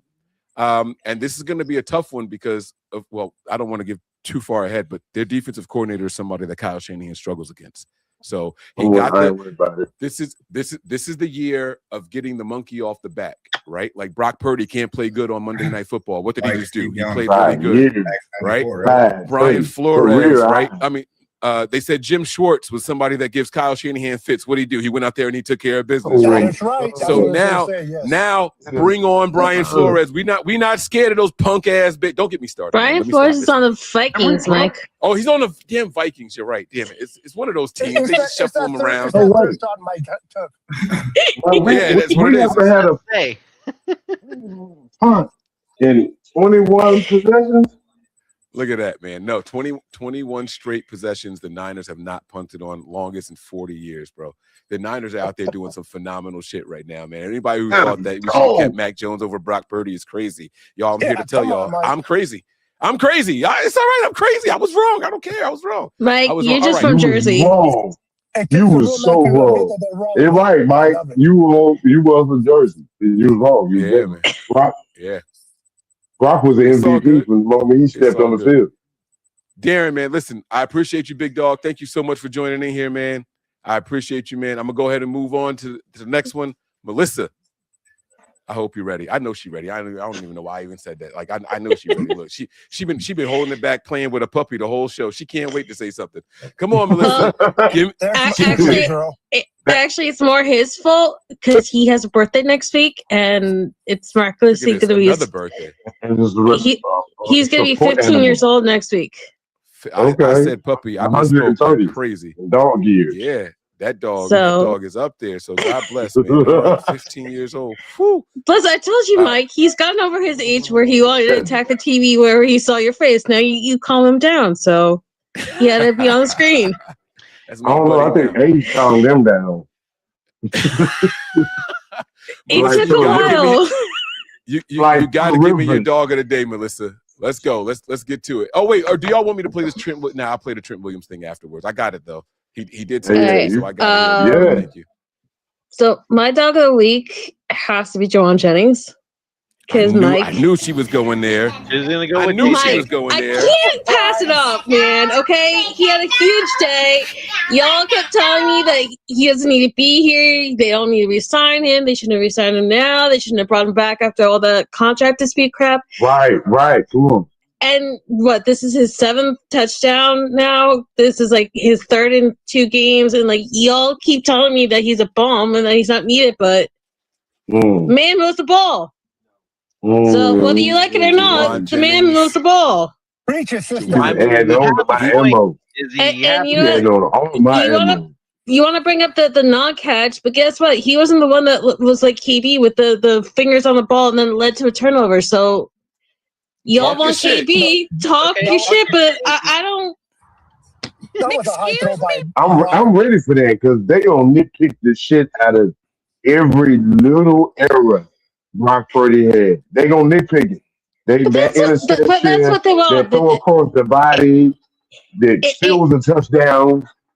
It started on X, and it started with this whole like group mentality thing. Like there were a bunch of mean girls, and as soon as one person hates somebody, everybody has to hate somebody. And I love Brandon, I love Beto, I love Mike because y'all, whether you agreed with me or not throughout the years, you've always supported me in my Juwan love. So I love all 3 of you. So I had to give a shout out to my boy. We love you too. Right. We love you too.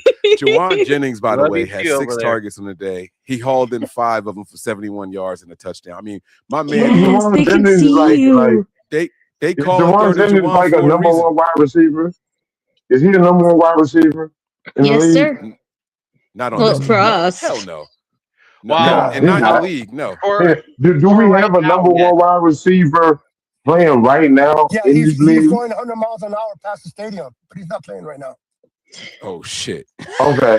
Damn. I see what you did there. Hold on, wait. Where is it? Hold up. Whoa. No. Beto, I love you to death, but he is nothing right now because he has not played since his injury, and even before his injury, he was trash. That wasn't a compliment. Bro, look, I ain't even gonna sweat it. Look, I'm gonna tell you right now. BA, I love him. I love BA. I love the player BA. I don't love the person BA. And we can leave it at that. Yeah. We can leave it at that. The player BA. All right, let's hold on. No, Miguel. Hold on, wait now. Come on. All right, Melissa, we gotta get the rest of your thoughts. I can tell Miguel ready to turn up. You gotta wait, bro. You next. You next. You gotta wait. Ready. How long? Hold on. How long does this show go? Because I'm gonna be here to the end, Mike. I'm not going. Don't push it. Mike could go to Mike could go to 3, 4 in the morning. Like, don't question Jersey. I am the only. Hold on. Everybody mute up. Listen, I am the only 49ers content creator to do a 24-hour stream and then come right back 6 hours later to go right back during the Super Bowl. Like, don't play with me. Don't test my endurance, baby. Don't test my endurance, baby. I'm built for this. This is what we do over here. Come on, man. Y'all, man, come on, man. I'm keeping my own horn. Let's go, man. Let's go, baby. I told you. Nothing like Jersey, Mike. 24 hours. Yes, I did a 24-hour stream the day before the Super Bowl. I took a power nap and then came back and was live for the Super Bowl again, bro. Come on now. They can't play with me. And we stayed up into overtime, and then Mike stayed in overtime and had a big overreaction show after overtime. So that's right. No one touched Mike. Don't play with me. Y'all know how I get down. Melissa, the floor is yours, though. You either get a question from me or you give me another comment. You decide which one you want. I actually wanted to ask everybody a quick question before you ask me a question. Who impressed you more today as a rookie? CJ West with his sack or Alfred Collins having another fumble? That's a good question. I'm going to go with the sack. All right. I like that. That's a good answer. I like that. I'll give it to the floor, man. Beto, you're in here. Brandon, what do you guys think? Who was more impressive, CJ West to you guys, or Alfred Collins? We've seen Alfred Collins already do something incredible by stopping a player from getting a first down. I'm going to give it to CJ West, man. This guy's a rookie, not a second or a pick in the draft, and he went in there and got the quarterback when it was needed. We needed that sack, so most definitely giving it to West in this one. Can you guys hear me okay? Yes, sir. We got you loud and clear. I'm going to say CJ West as well. That sack, really sealed the deal for the defense, and I think really pumped up the defense as well. And I freaking loved it.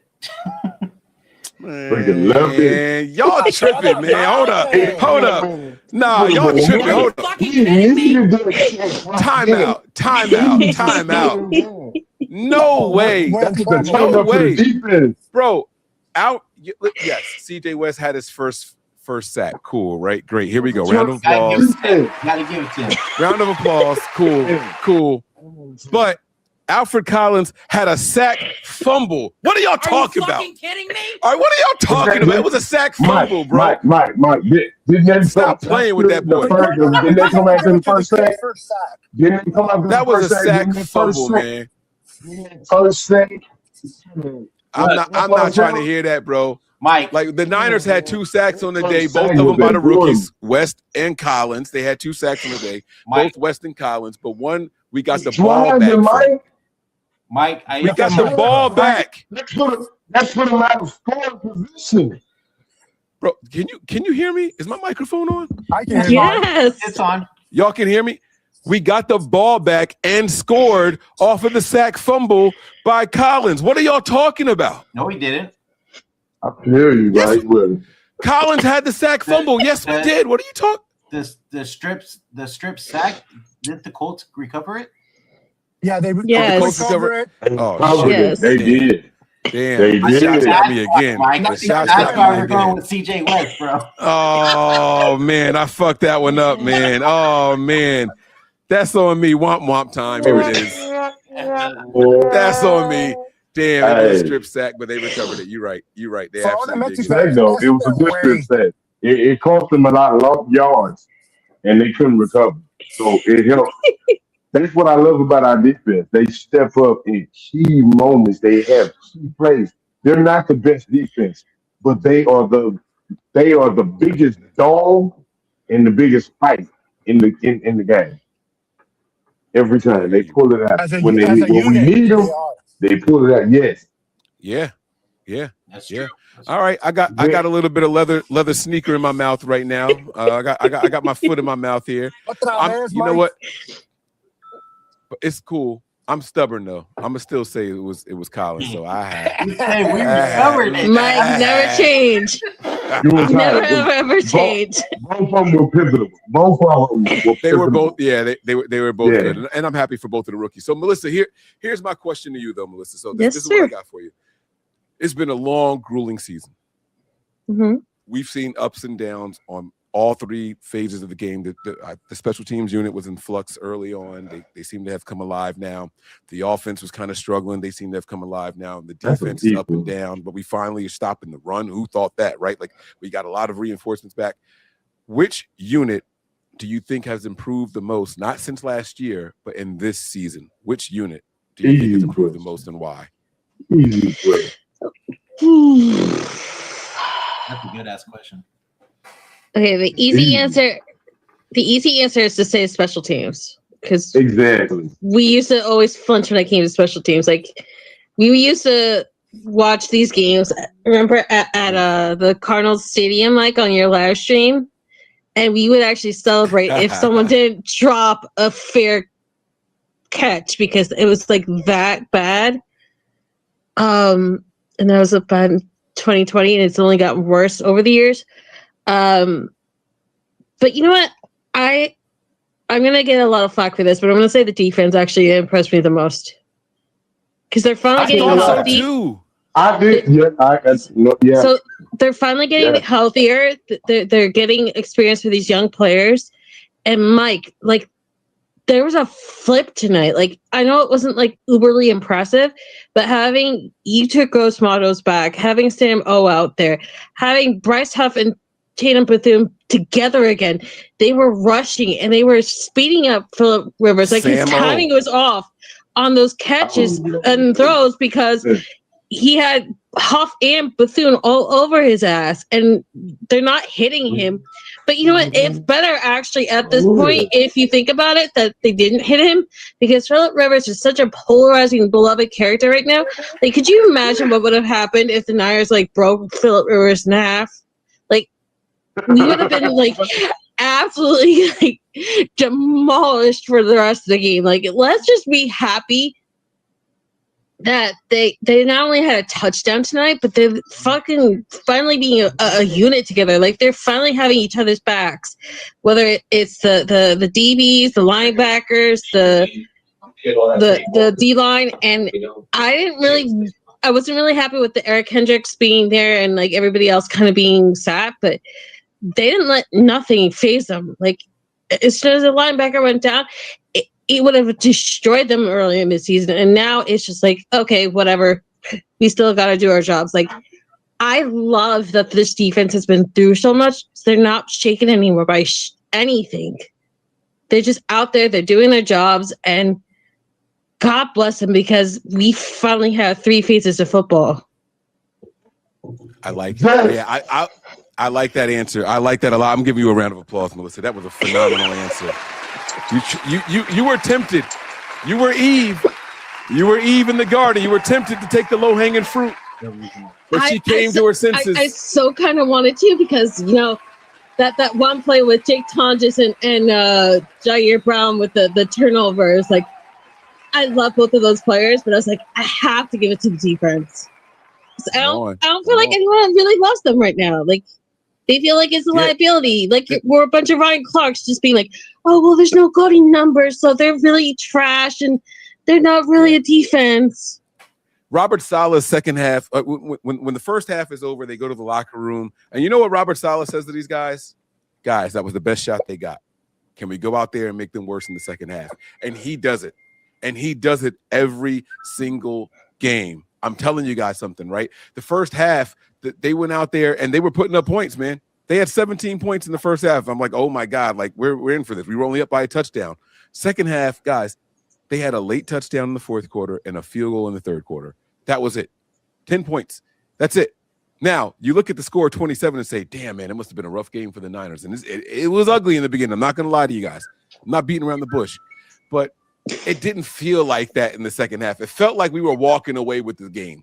And so that's why I like this defense, man. I think that they were really turning up. They're finding their rhythm. Robert Saleh is finding a way to get that rotation going right. He started dialing up some blitzes and all that in the second half. He started adding some extra pressure. Hey, look, we're not getting to him with just the 4. We got to add some other pieces in here. And he started doing it, man. I saw guys from the secondary behind the line of scrimmage, tackles for loss and all that. The defense, they've come a long way. And this has been a bad defense for a long time. I'm talking 3 years of bad 49ers defense, guys. And it's not that they're good. They're just not as bad right now. So the tackling got better in the second half. The missed tackles kind of went away. No one's talking about it. No one's talking about it. So I really, really do appreciate it. Melissa, and they that was a phenomenal Jonathan answer. To about 50 yards. And the communication was on point at the Loud House, which has messed up a lot of different defenses. Yeah. And no matter what, the communication wasn't messed up. So Beto was absolutely right. He had 46 yards. Jonathan Taylor had 2.9 yards of carry. He had a long of 7 yards, y'all. He had a long of 7 yards. That run defense is getting scary, Mike.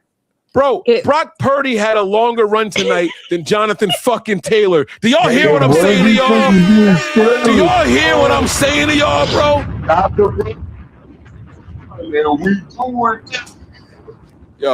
Yo, stop playing with my defense, yo. Stop disrespecting my defense, yo. That's it. It's a wrap. It's a wrap. Defense, it's a wrap. Mike, we get some pressure on quarterback. Now that it's Christmas time, I gotta ask you.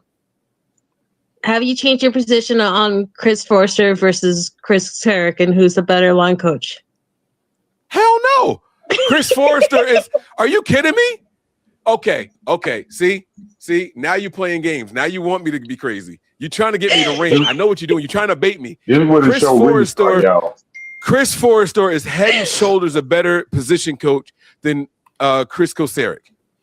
Y'all telling me that y'all not more impressed with this offensive line than y'all are this deep? Man, stop. I'm not. See, nope. You're not getting me. Yeah, Mike. You saying no? You right, Mike. You right, Mike. Come on, y'all. If y'all don't like what this 49ers offensive line is doing, y'all are smoking something way stronger than my hookah. Did I say I'm not impressed with Chris Forster this season? No, I just wanted to get a reaction out of you, Mike. It's Christmas. This is my present to myself. And you were baiting me. How many sacks did we take tonight? Only 2 sacks. Don't we complain about them guys up front all the time? Except for like When's the 2 of last them? time? Everybody on this show right now. Let me do the main screen. Hold on. Let me do the main screen. Let's do it like this. Come on. Let's do the main screen. Everybody on here. We're gonna go in order. I'm gonna be up here first. Melissa, you start. Now I got a question for y'all. And I want y'all to really think about this. All right. My question is this. When is the last time you had a complaint about the 49ers offensive line? Don't answer yet. Think about it. I want a real answer. We're going to go Melissa, Miguel, Dark One. You still there? He's over there. Then we're going to go to Brandon. I got to stop saying Brandon, I apologize. And then we're going to go to Beto. All right. He's still there. He's shimmying with his cleaning products. All right. I see him. All right. Honest answer. When's the last time you had a complaint about this offensive line? Go, Melissa. When they benched Tennessee for Brundle. That was my last complaint. But you know what really impressed me tonight? I don't know if it was someone became uncovered or not, but just going and taking that tip ball and running it for a actual gain instead of letting the ball get turned over. No, that was that Tunja's impressed guy. me. Like That was great.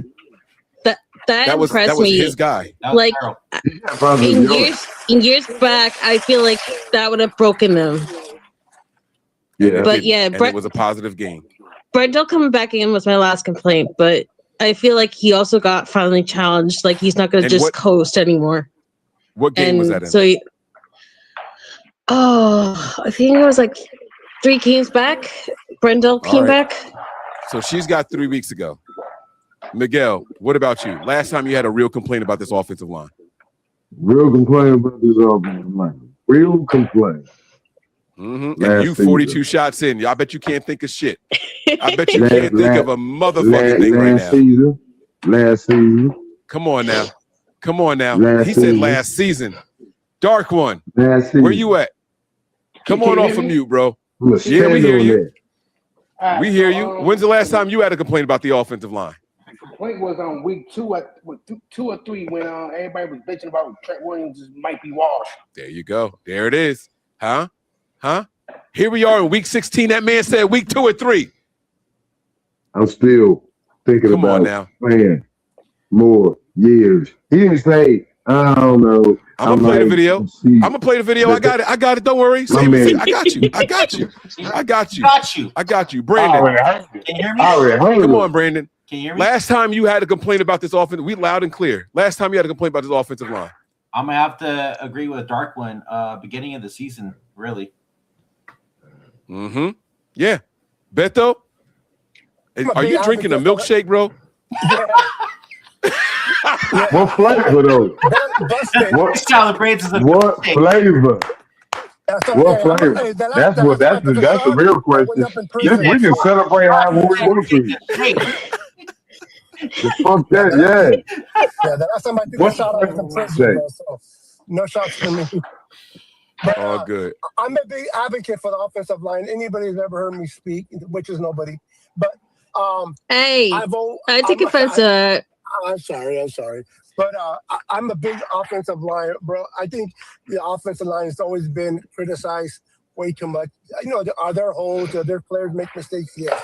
But what this offensive line has done, it's incredible. People are like, our offensive line is garbage. I'm like, what are you talking about? Look at all the offensive lines. They're not. That's right. They don't know how to look at film. They give up pressures. Okay, they give a sack here, and all of a sudden we suck. But if you look at the totality of the offensive line, Beto. That's what you want. They're playing coherent. They're playing together. So this whole idea of the offensive line sucks, bro. Those guys don't know what they're watching, or at least they're in denial. This offensive line is is it the best? No. But it's good enough. And then the way Kyle schemes that offensive line doesn't hurt either. Come on, bro.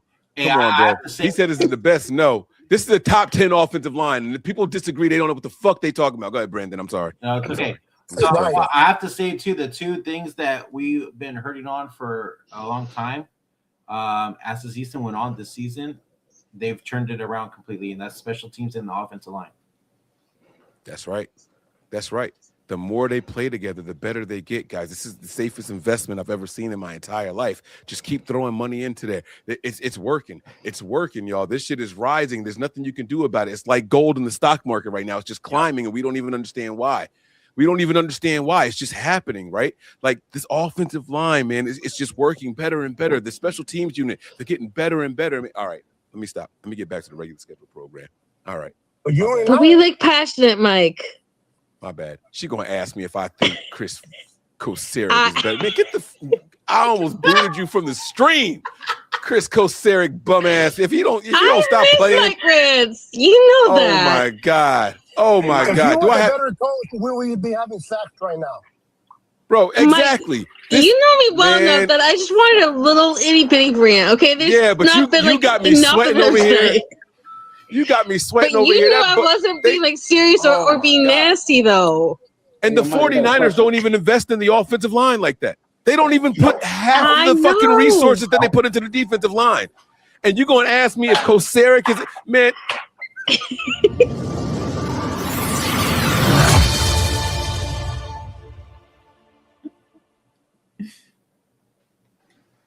Okay. Okay. Somebody's calling me. You might want to get that mic right away for me, Mike. Last question. Someone's got one more question for me. Who is it? Go ahead. Ask your question. Who is it? It's dark one. I need 2 predictions from you. I need one, your prediction for a Super Bowl with the Niners, and a prediction of a Super Bowl without the Niners. The teams that make it to the Super Bowl with the Niners, one without? Yeah. All right. I'm gonna actually say. Don't say Buffalo. With the Niners. With the Niners. All right. So, all right. Hold up. Let me pull up the playoff picture real quick. Remember, 3 teams got in tonight because we beat the Colts. Right. So that's what I'm pulling up now. All right. So here we go. Boom. We got Broncos, Patriots, Jaguars, Chargers, Bills. And in the hunt is still the Steelers. The Steelers have the 4 seed. The Texans have the 7 seed. All right. So they're just vying for position right now. All right. I got a shocker for y'all. They fuck around and let Aaron Rodgers get in this postseason, and Watt just came back. I'm putting the Steelers in the Super Bowl against the Niners. And I'm not saying that because I know I'm not saying that because that's your girls' team. I promise you, I'm not saying that because that's your girls' team. But Aaron Rodgers, that Steelers defense, I'm feeling a little something right now for them. That's going to be my prediction with the Niners. All right. Without the Niners, we got, let me see, Seahawks, Bears, Eagles, Niners, Rams, Panthers, Packers. If I got to eliminate the Niners,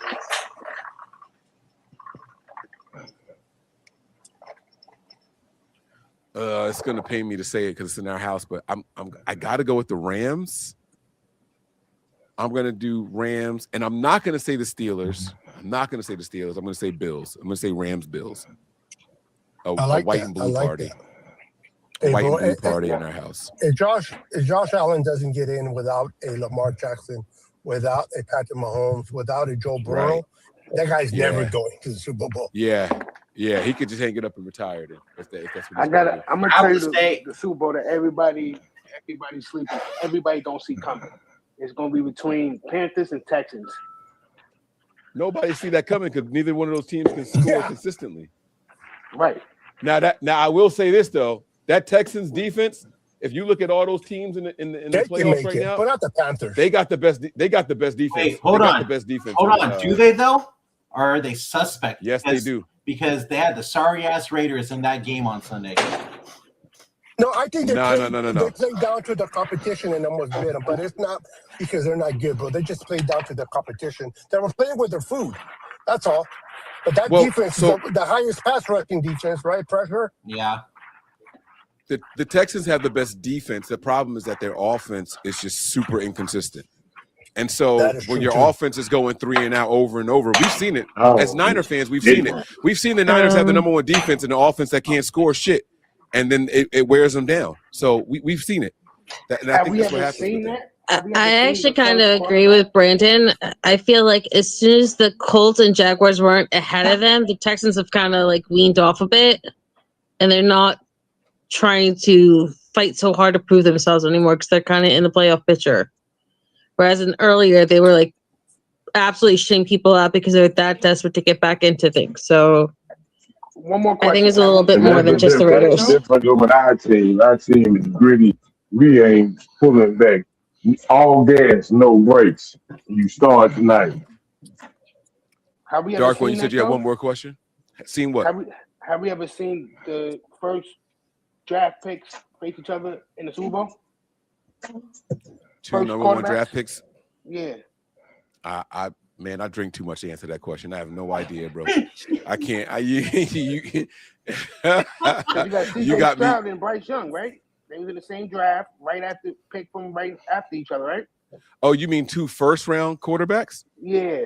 Oh, yeah. No, we've seen that before. Have we? Mm-hmm. I'm just saying, yes. Peyton Manning and Cam Newton coming to mind. Right, no, Denver. Same draft. Oh, not same draft. I don't know about that part. No, I don't know about that. But part. I do have to say though, and nobody sleep on the Jaguars though. Yeah. I'm sleeping on the Jaguars. I don't believe in nothing they doing over there. Well, really interesting. Hey, that Buffalo defense is hella sick too. I just have to. It's very suspect. Yeah, it's very suspect. Yeah. Well, they also do have Joey Bosa, the cancer of all defenses. So. And then Josh Allen has to be Superman. If he's not Superman, they're not winning. And it's how hard it is to be Superman each and every game. Right. For Buffalo. Right. Rock was Superman 5 times. All right, let's get back on schedule here, guys. I'm gonna change this back up here. Miguel, you've waited long enough, man. I don't think I could stall anymore, man. I've been trying to avoid popping you up here, but you got to start with your dog of the day and give me whatever you think. What you smoking, bro? What are you smoking? That's a black and mild. What flavor? Cocoa. Wood tip? No. Plastic tip. You got the plastic tip? Yeah, the wood tip I can't smoke from the book. All right. I digress. Go ahead, man. The floor is yours, man. Let's start with your dog of the day. Let's go, big dog. Dog of the day has only been brought up one time. I'm looking around for my devices. Got music going. It's a real celebration. My dog of the day has only been brought up one time. I know I'm brought up plenty of times. Brock Purdy, MVP. Brock Purdy. Oh Lord. MVP. So many dogs in this game. It's so many people. Everybody got to choose from because Brock threw 5 touchdowns to 4 different receivers. I'm just saying. And Brock, I don't know what his depth of target is, but it was definitely probably 9-10. He was saying that Brock was throwing that thing against this big my dog. That's my dog. All haters, all negativity, everybody gonna have a bad day. Brock Purdy is a franchise elevating non-system quarterback because I can go on forever. Look, it's the truth. Miguel. Brock Purdy is a dog in the game. Hey, listen, I'm not mad. I'm surprised he only had 1 vote prior to this, man. I'm surprised he only had 1 vote prior to it. I'm not going to lie to you, man. I thought that somebody else was going to say it. And with that said, hold on. It's time for us to dance, y'all. With that said, I got to play my Pet That Dog remix. Where you at? Dark one, where you at? I better see some bottles shaking in this one, man. Where you at, big dog? There he is. Pick it up. Let's go. Come on, y'all know what time it is. Brandon, Beto, we turn it up right now. It's the Dog of the Day remix, baby. I'm gonna take y'all to a throwback. Come on, baby. Let's go. Bang, bang. Hey. What the kids do? What they do? Let's go. Y'all lucky I don't know how to dance for real. I'd be up right now cutting it up. I need to learn how to do that that pimp. What's that thing called?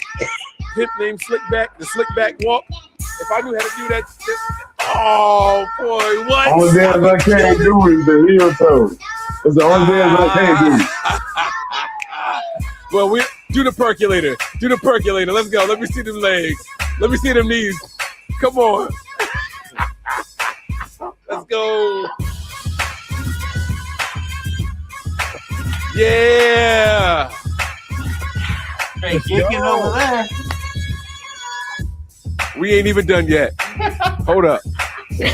This is the intermission, y'all. The music's still going, but ain't no words. Or is it? I'm going to hit it with a microphone tap. Everybody want to see me on that. I'm going to let y'all know who's really true. That's why they not allowed stepping in the booth. Keep on, what it is, what you do. I'm the nigga that you know what it is to. Routine that you don't see in the play, y'all. Here at home at the D. We gonna take the Super Bowl. There you go.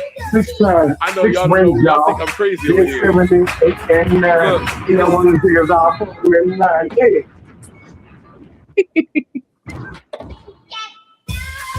Hey! Get there with the spray ball. Look at him with the cleanest. Let me watch it. Let's go. Wax on, wax off. He's officially got the cleanest device in the world, y'all. Let's go. Y'all don't roll me around. Y'all gonna get too high. Right. Yeah, you get. I'm probably the oldest person on these land right now, 50 years old. Okay. All right. All right. All right. It's over. It's over. That window's gonna be spotless with a cleaning. Woo. We're gonna have to. He sprayed the shit out of that phone, didn't he? Yeah. God dang. All right. All right. It's back to you, Miguel. You had our last dog of the day over there, bro. You back on screen, man. You got any questions? You got any comments, man? What's up? Yo, I got questions. I ain't got no questions. I ain't got no questions. That's the real stuff. I ain't got no questions. I got comments. I don't question the defense. It's oh yes. Yes, sir. But all season long, we've watched them step up and keep moving. In the early part of the season, let's not forget how they really assisted the offense with those pivotal takeaways, those crucial moment sacks. And they continue to do the same thing. Let's not forget that this offense, I don't know what the ratio is, but when they have 80-yard plus drives, they're really damn good. That's a scary thing because they don't necessarily need short fields. Let's go with the simple fact that Brock Purdy, Mr. Irrelevant, last pick in the draft several years ago, came in the shock of the world. And we've heard people degrade him, demoralize him. We've even heard him booed after coming back in his second game for being injured in his own home. This man that came in, let's not forget when he came in. Let's really put our reminders on. He came in at a pivotal point in the season, and he led us to the playoffs, and he led us all the way to the exit. This guy that was the third string quarterback. Let's not forget where he came from to where he is. Let's not forget that they said, oh, he can't do it without a Debo Samuels. He can't do it without a Brandon Ayuk. He can't do it without, and he's doing it without that. Let's not forget that in the first game of the season, we lost. We lost number 85 in the first quarter. Can't pull the game out. Was it pretty? No. Let's not forget the Patrick Mahomes looked like trash this year. Let's not forget Mark Jackson, the crown MVP, didn't look all that good this year. I ain't even harping on them. This man, Brock Purdy, is the truth. The real deal. The face of the franchise. Our quarterback, come on now. I can get on my high horse and go all day long. This team This team is the grittiest team. I've been watching. I'm 50 years old. I've been watching football since I was 8, 9 years old. I picked the 49ers when I was 9. I've been rocking with them ever since. You're 41 young, years. 41 years. Hey? 41 years. I ain't never. First of all, let me get on my high horse about this. 41 years, I ain't never heard any man, one of my quarterbacks being booed. Yeah, bro. Hold on, wait. Well, get him, Bethel. Like, go ahead. I hear you. Oh yeah, I know. Yeah, I know. I agree with him. Being myself, almost 60 years old, let me tell you, man, this defense is. We've seen great offenses, we've seen great defenses, but when was the last time we've seen a greedy, an offense and a defense the way this defense?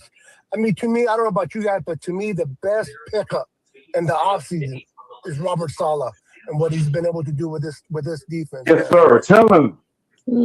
I would go with Brent Boyer. How many teams? Myself.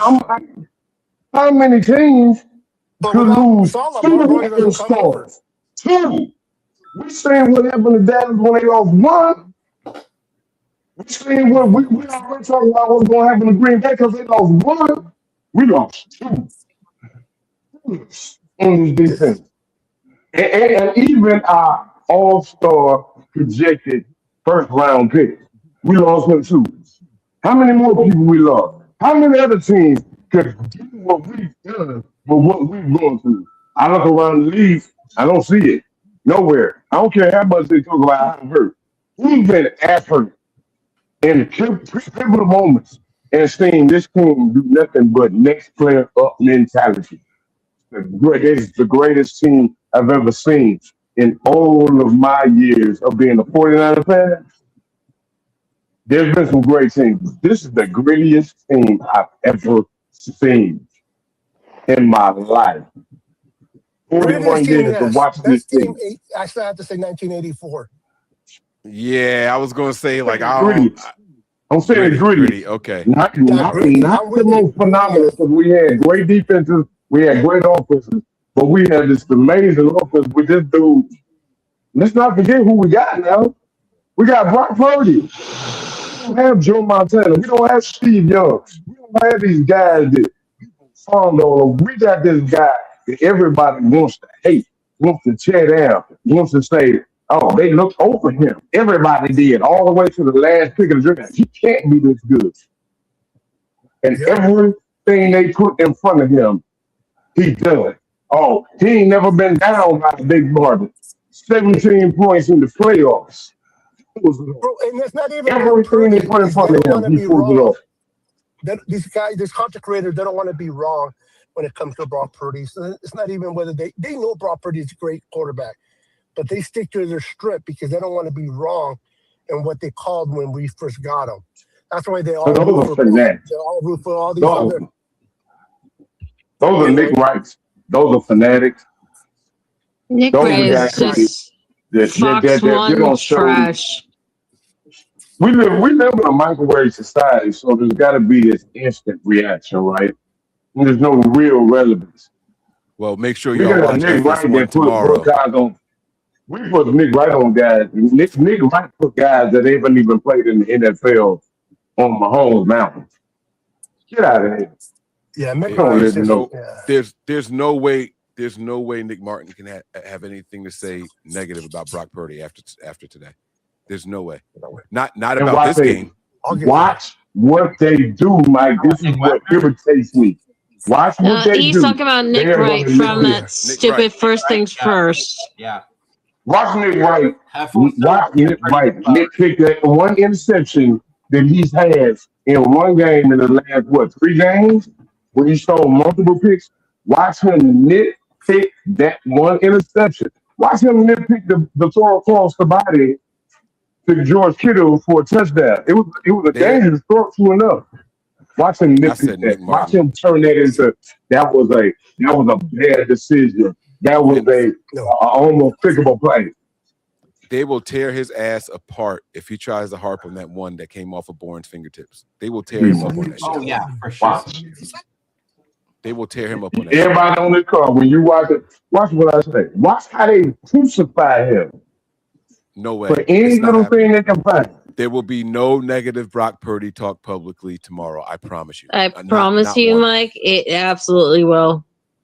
It's impossible. It's impossible. But it's what they do, and it's absolutely fun. Like, we have to just remind ourselves that we as the fans are way more unbiased than anyone in national media right now when it comes to our team or the great many teams around the league. Right.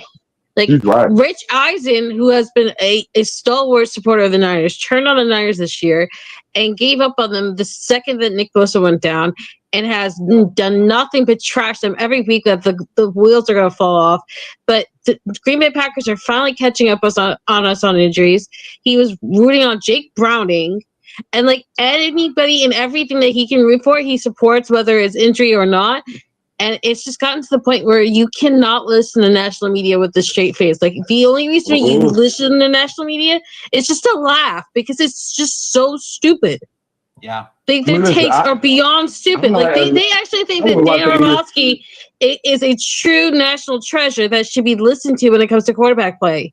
But all he does is root on people that look like his friends that he couldn't even go near. I watched ESPN2, Fox Sports, and I wanted to see how much attention was they going to give to tonight's game. They didn't talk about nothing about tonight's game until 5, 6 o'clock. All day long. I watched it. They think we're a joke. They think Brock Purdy is a joke, but now they did. It's because we don't have anything flashy. We don't have a flashy quarterback. We don't have a flashy defense, and that's fine. I'd rather be substance. And the only person that we could give props to in the media is Emmanuel Ocho. He's been praising Purdy. Acho praising all the time. Yeah. But Emmanuel Ocho does that because him and Shady get famous because Shady's the hater, and then Ocho's always the Niner lover. That's their shtick, especially since they got fired from that first one. That's their entire shtick to get people to watch. We got a super chat that just came in here from my guy Turbo. He says special teams coordinator Brant Boyer, along with Mack and Saleh, have been our greatest offseason acquisitions this I agree 100%. I heard y'all going back and forth between is it Saleh or is it Boyer, but the truth is this. Without Saleh, that's what I said. Yeah, come on, brother. You don't get Boyer. Robert Saleh is the reason Brant Boyer is here from their time in New York. You know the one thing you can be true to, right, Mike? I mean, you can have the fact that you added Saleh, you got that. Look, I didn't say that Saleh isn't key of why we have Brant Boyer. Wait. Let him finish, Melissa. Hold on. The whole connection comes from when the stars align, the stars align. When it's your time, it's your time. And I'm not trying to prophesy or but when we look at this team, just sit back for 10 seconds and think about everything that had to go right for this team. And with everything that went wrong for this team, if we didn't get Robert Saleh, we all agree, odds are highly likely we wouldn't be in this position. Along that came with Robert Saleh was our special teams coordinator, right? So without that don't happen. Without us getting Mac Jones, a starting caliber quarterback, as our backup quarterback to our MVP possible candidate a couple years ago quarterback, everything, look at it, just pay attention. We lose all these guys. Everything. If we didn't have Saleh with these losses on defense, would our defense look this good? Hell no. If we don't get Saleh, we don't get the special teams coordinator. Are we looking this good? Every aspect of this game played a part in us being able to heal these folks. Special teams got defense got the pick six. The offense was on fire. Kyle Shanahan, Brock Purdy. I don't care what Rivers is doing, calling his own plays. Brock called the plays and executed them. And I think that boy probably over a 10-yard air per pass attempt in this game. Come on now. Look at it. Pay attention. Open your eyes. Don't look at right now. Stop being a microwave society. You the whole picture. Playing it all the way out. And look and see. That's where my expectations come from. I look at the resume and I say, look at this resume. This team can win the Super Bowl without. They step up everywhere. I got you. I like the passion. I like it. Melissa, you were saying something now. What were you saying, love? Oh, I wasn't trying to say like we wouldn't have Brent Boyer without Robert Saleh. All I was just saying is like I have to suffer through all these Packer games with my brother, and his constant whining about Rich Bisaccia and how bad their special teams is just makes me so beyond appreciative that that's not us anymore. Like that is like one of the craziest things to me. And I'm so beyond grateful that, Mike, we don't have to flinch on one side of the ball anymore. Right. Because it's that bad. Yeah. On a happier note, I want to ask you guys a question. Whether it's a serious injury or not, or whether they just take it easy with him with this injury so that way he's there for the playoffs or not, because we absolutely are in the playoffs. Do you think that we keep seeing two tight ends featured in this offense? Because I don't want Jake Tonjes to be phased out. Like, I am so happy to finally have two legit tight ends out there. The thing I love about Cal this year, I think Cal grow. Let's go around the room and answer that question here. So, Miguel, you'll go first really quick. Are we going to continue to see two tight end sets being run in this offense? And then after that, we'll go to Dark One, and then we'll go to Brandon, and we'll go to Beto. Well, I'm going to start off. I agree with Melissa. The one thing that I've noticed consistently is we've seen Kyle grow. A collectiveness of all his years as an assistant coach, a head coach.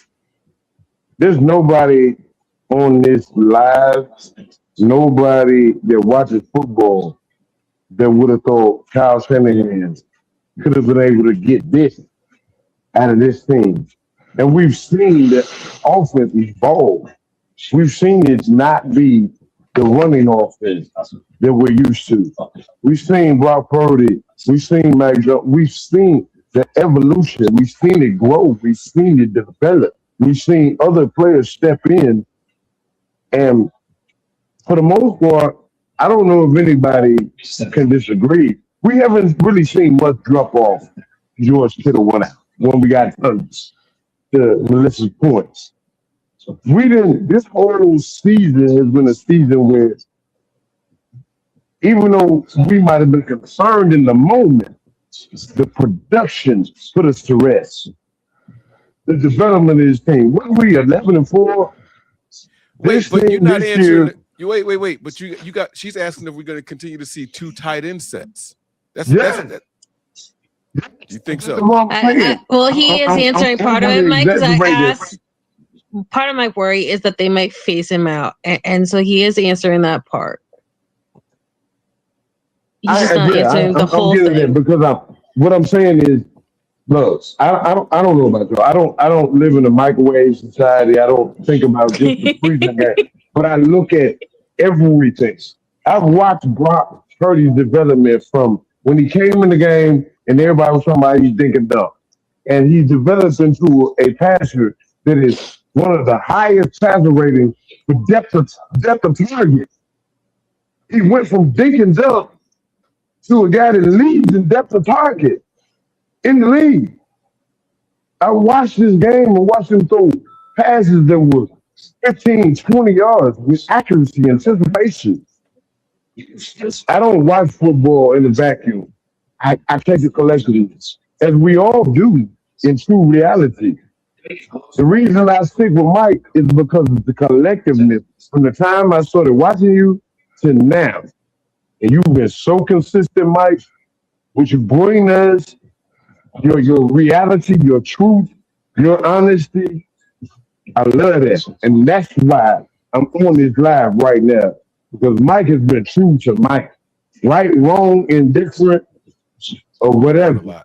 But this longevity, if Mike never becomes the biggest, I'm going to be there. Because what I've seen from Mike has been the truth, and that's what I'm rocking with. I've seen shows. I ain't gonna get to that, but at the end of the day,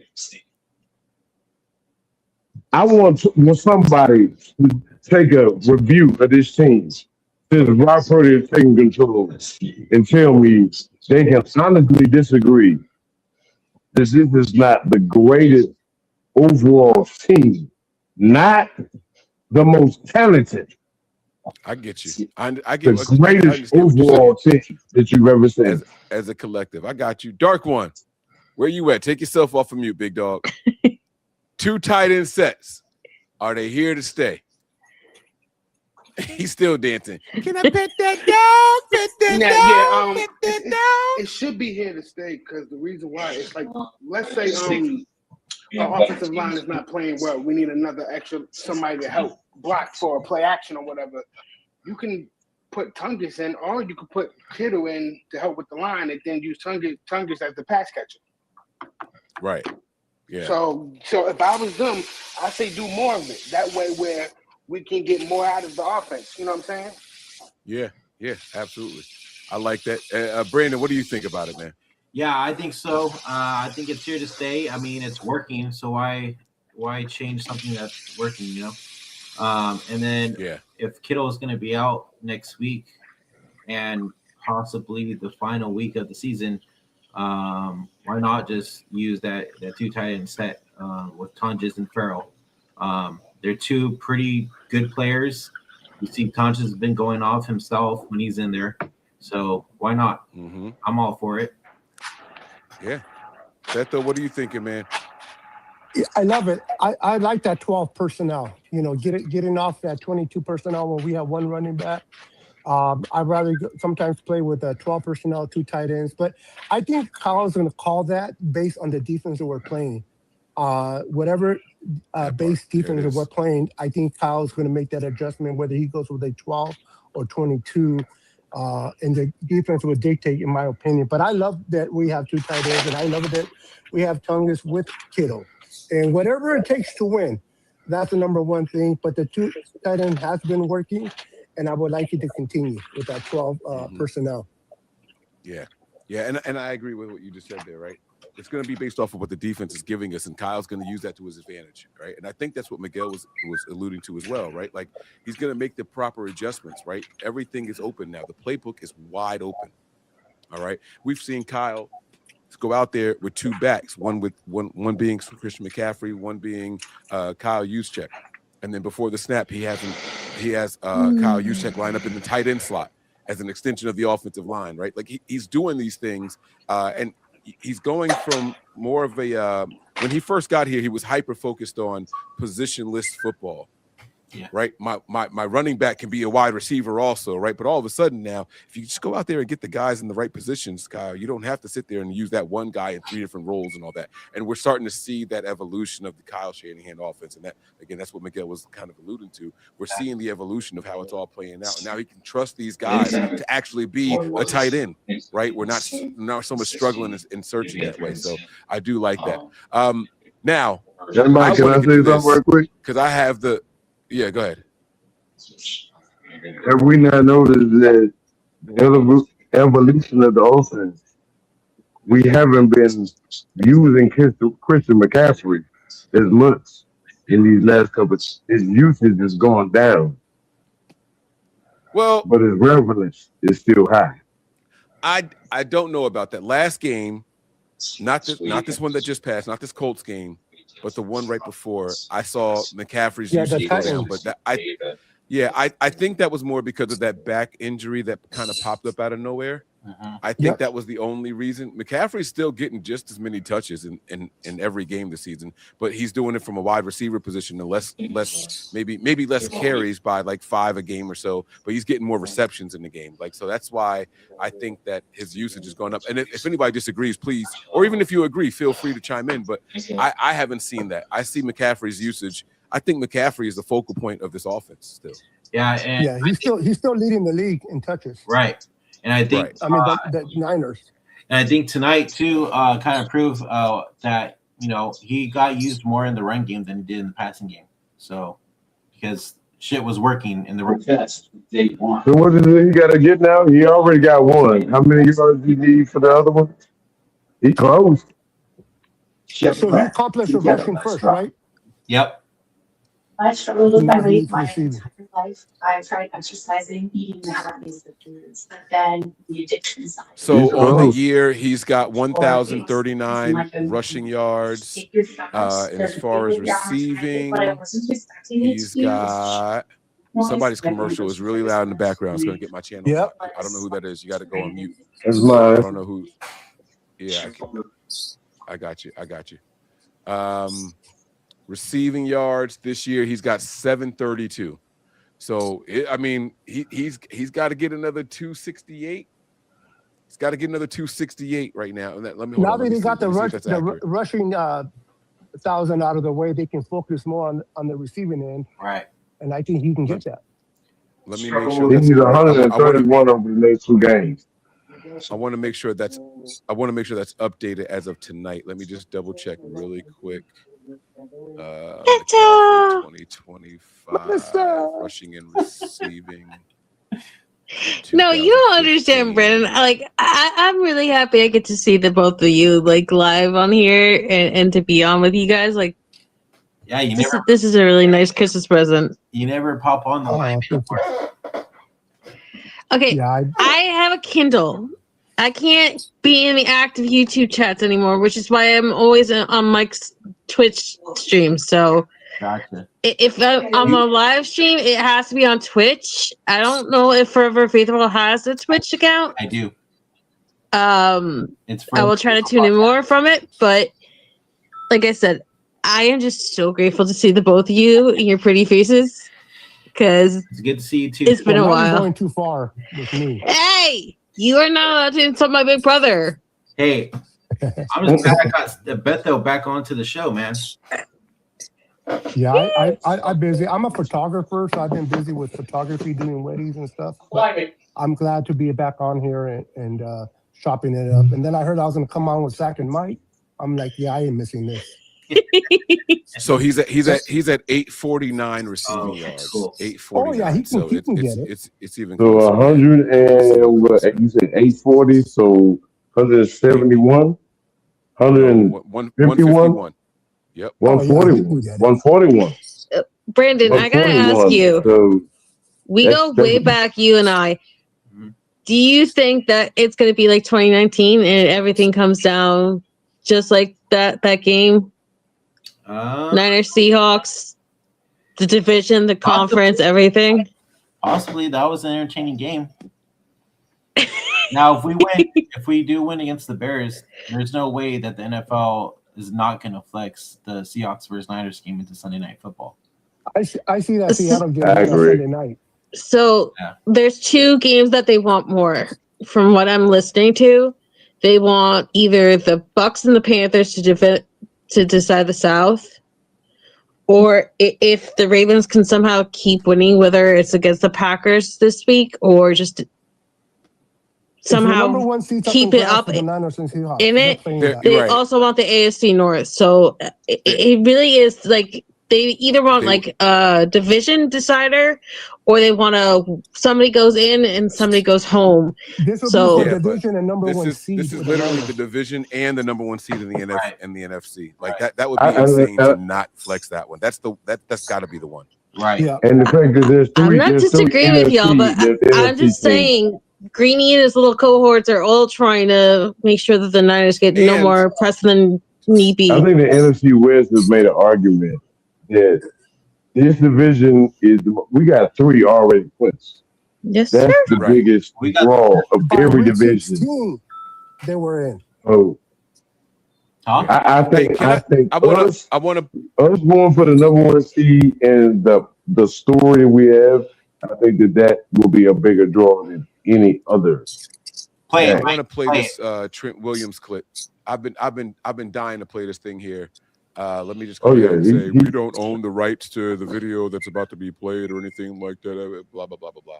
All right, so I'm going to play this thing. I gotta pop.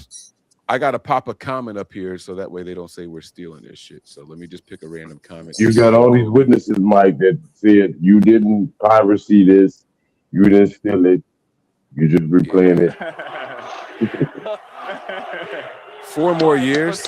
Oh, 1 more year. They're saying 1 more year. They're saying 1 more year. 1 more year, yeah. What do you? I mean, Faithful showed out. What do you got to say about that? I'm nowhere near done, so yeah, we got a few. Hey, he says he's nowhere near done. He said, Let's fucking go. The show goes on. Yes. Wall Street. Look at the faithful out that bitch, man. Let's go.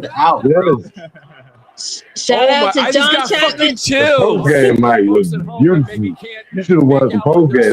That was beautiful, Mike. 1 more year. What do you? I mean, what do you got to say about that? I'm nowhere near done, so yeah, we got a few. Bro, oh my God. I just got chills. Are you kidding me? When was that? Was tonight. That was tonight. That was in the post.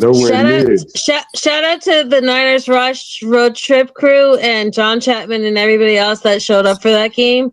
Yo, you guys made my father speechless. He was shocked there was that many people at this game. Like it's crazy. Yeah, but I'm not going to shout right now because I think our team travels better. Our fans travel better than any other team. I've never seen any other team. Tell me if you've ever seen it. Have you ever seen any other team fans take over stadiums like the 49er fans? We're the number one right now in the NFL and fans. Yep. I'm biased. We travel the best. I'm biased. I can't say anyone's better than the Niners, but that's just me. We got a super chat here from Nigel. We got another super chat. Let me see if this is his first or second one. I got to scroll through because I play different sound effects. All right, I see one there from Nigel. 2 here from Nigel. All right, so he gets a different sound effect here. We're gonna play the party horn. Here we go. This is a good question. This is a really good question. What wide receivers do you see returning with Ricky next season? So Jawan Jennings is not under contract. Trent Taylor is not under contract. I know you're like, why are you talking about Trent Taylor? Demarcus Robinson, Sky Moore. I think these guys are on 1-year deals. Kendrick Bourne is also on a 1-year deal. This is Taylor's right? on a team? Yeah, he's on Debo, IR. He's on. Debo's gone. Who said Debo? He was on the. Who the hell is talking about Debo? Who the hell is talking about Debo?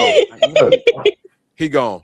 Boom, just like that. No, I'm playing. I'm bringing you back. I'm gonna bring you back. But Debo been gone. He said next year. We're not talking about Debo, bro. He's gone, bro. Can we please not talk about Debo and Josh Johnson right now? Debo gone. B.A.'s gone. Who is coming back next year? Hey, I can see. I think Jawan Jennings is coming back. I see Kendrick. Definitely. All right. Definitely. He is a Brandon, please don't put that out in the stratosphere. 1-2. I love KB. And he's maintained his 30 Jawan status. Why? I cannot stand him. Dude, I was sad when we got. All right. Wait. All right. We got too much talking over each other. Hold on. All right, here we go. I got it. Melissa, who you got coming back next year? I have Sky Moore coming back. I have Jawan Jennings coming back. Sky Moore. Okay. I also think they take another turn at Robinson. Okay. All right. I like that. Brandon, who you got? Come on, drop Brandon. There you go. Okay. Right. All right. Here we go. I can see JJ coming back, especially after the season. And then I can see Kendrick Bourne. Because why not? He's a cheap deal, you know. And then I can see Demarcus Robinson for sure. Sky Moore. What else we got? And don't be surprised if you see more Jordan Watkins next year. Well, he's on a rookie deal, so his ass better be back. We haven't really seen. And Sky Moore is on a 2-year deal, so he's still coming back. I know that. Oh, so Sky Moore did get 2. Okay. Yeah. Okay. I didn't know that he had 2. Well, okay. he was. Remember, we traded for him. Yeah, that's true. But he's got another year left on his contract. Okay. Yeah, he's on his rookie contract. Yeah. So who else you got coming back with though? You know what? Melissa's not gonna like me right now, but I want Just say it. But he's just going to be demanding too much money that the Niners probably won't. And good for him. He needs to get paid. But I probably won't be here. So who do I got coming back? I do have Robinson and you guys, I can't remember names right now. Number 84. Kendrick Bourne. Kendrick Bourne. You can just say KB. KB only because he'll fit more the bill of not costing too much. I think JJ for the right price, if he's willing to do that, he'll come back. If not, he'll probably be gone just because he'll cost us a little too much of what we want to pay for, in my opinion. Okay. And then on defense, I would love to see on defense. I don't know if we locked them for 2 years or not, but the edge guy that we got from Philly. What's his name? What the hell was Bryce in your Huff. session? Bryce Huff, yeah. We're just doing receiver. Wait. Yeah. No. It's the milkshake. It's the milkshake. Yeah, he had something crazy in that milkshake. Yeah, I had too much milkshake, too many shots of milkshake. But so I love you. So yeah, It's all scratch good. that. I didn't mention nothing about defense. I got you, bro. We go MIB pin it. Bam, it's gone. All right, Dark Boy, man. Come on, big dog. What wide receivers you want to see coming back next year with Ricky Pearsall? Since the whole BA shit went out of loop, that made it easier for Jawan Jennings to come back, if you ask me. Thank you. Jawan Jennings, and I say Kendrick Bourne. Oh man, nobody is saying the name that I'm gonna say. I'm gonna bust this whole show wide open. Miguel, I'm gonna put you up here. No, I'm gonna put Miguel up next. Miguel, the question is, what wide receivers do you see returning next season? I swear to God, if you say anything about Deebo Samuel or a defensive player, it's a wrap, bro. I'm asking about what receivers are returning next season. Well, but I'm gonna put a little context to it. Depending on the results of the season, although very spectacular as it is, depending on the results of this season, I see Juwan Jennings. I see number 5. I see number 6. I see Number 6 is Malik number 84. Mustafa. And it's number 84. He named defensive players. Mustafa. That's I think he meant number 9. No, I think he meant number 9, Sky Moore. Number 9, Sky Moore. Oh, Sky Moore. Okay. Oh, he's upside down. The drink's kicking in now. Right. I get it. Yeah, I get it. I see what's happening. Okay, you flipped that. I see what you're saying. Go ahead. We got you. Number 84, Born Identity. And I see that because there's room to restructure some guys like on our defense. Those two guys on our defense. I can see them restructuring enough to give these guys at least a 1 year, or for Juwan Jennings a 2-year deal, and still have this team, because I believe this team is going to win the Super Bowl, and I believe there will be so much incentive with what we just heard with Trent Williams saying he ain't done yet, for these other guys to step up and say we ain't done yet, and we finna go win not 1, not 2, not 3. My LeBron James voice. Not 4, not 5. Yeah. Because we're going to win this one, and we're going to win 4 months. Playing with me. Okay. All right. My turn. All right, here we go. I got some unpopular names for y'all. How do I put myself in the big? This screen is fighting with me all day long. This has been a challenge, y'all. All right, this is what I got for y'all. Here we go. I got Ricky Pearsall. I've got Sky Moore. I've got Jordan Watkins. And the only other wide receiver I have coming back. No, I'm lying. I got 2 more. Jacob Cowing, because he's still under contract. Nobody mentioned him. And the unpopular one, Brandon Ayuk. I don't know why y'all not talking about Brandon Ayuk. Kyle Shanahan went right to that microphone and said he's still under contract for next year. I don't know why y'all keep talking about him. He ain't coming back, Mike. Sorry. He's not going to play. Listen to me. Listen to me. I If he didn't say nothing comes about back, playing. I'll be coming back. Wait. Pump the brakes, y'all. I didn't say nothing about coming back. I didn't say nothing about playing. I didn't say nothing about stats. The question was who is returning next season. Okay, One, fair enough. nobody's trading for broke ass Brandon Ayuk. Okay. Nobody's trading for him right now. No. The guy is it looks like he looks like a locker room cancer. He's coming off a very significant injury. No one knows how that knee is going to be. No one's trading for him. They're going to Brandon cut him, Ayuk's Mike. ass is good. Maybe. Before They June already 1st. got rid of the guarantees. Here's what I'll say. Here's what I'll say. I'm not cutting the guy that has no guarantees and no money on my books. That's free money. That's house money. That's house money now. Yeah. I'm just saying. I'm just saying. And that's 5 receivers if you include Brandon Ayuk. And if not, Fair enough. I think the Niners are going to draft 2 more, so I'm not worried about it. Those are the ones that I see coming back. I don't know that they're actually going to. Can I ask a question, Mike? Can I ask a question? We'll raise our hands. Like, how many of us think Brandon Ayuk actually will be on the roster next year? On the roster when the season starts? Me. Yeah, me too. When the official season starts? I can give you season starts. The season starts. He will be cut. The season starts at the draft. Let me say this. Let me say this. If any team is wide receiver thirsty at any point before the trade deadline this season, will he remain on the team? If they get an offer, they'll send him. Because you remember AJ Brown, Ain't nobody going to give he ain't helping himself right now. He ain't helping himself right now. Ayuk's not going to. So a team the Steelers might be willing to come after a productive Brandon Ayuk next season. Here's my issue. I don't think people are paying attention to exactly what the question was. It was what receivers are returning next season, right? And so let me explain myself. I don't know that Brandon Ayuk will take a snap in a 49ers uniform next year. But he is returning. But when the season starts, when the draft gets here, he will be on this roster. Even if he's a post-June 1st cut, he's going to start this season on the 49ers roster. As the 49ers. Period. Yeah. Okay. Period. Well, he's going to be here. Right. Yeah, he's absolutely going to be here. Because so before I he just gets want cut, to. he has to be on the roster. He has to He come was a from the return, roster. Right. And be here. Right. And that's what my point was. Now we do have another super chat here. This is from Delvin, and I believe Delvin made a super chat earlier. I'm scrolling through. We got him coming in. Right on, Delvin. Let me double check. Let me see. Oh, you know what? Delvin had a super chat in the halftime show.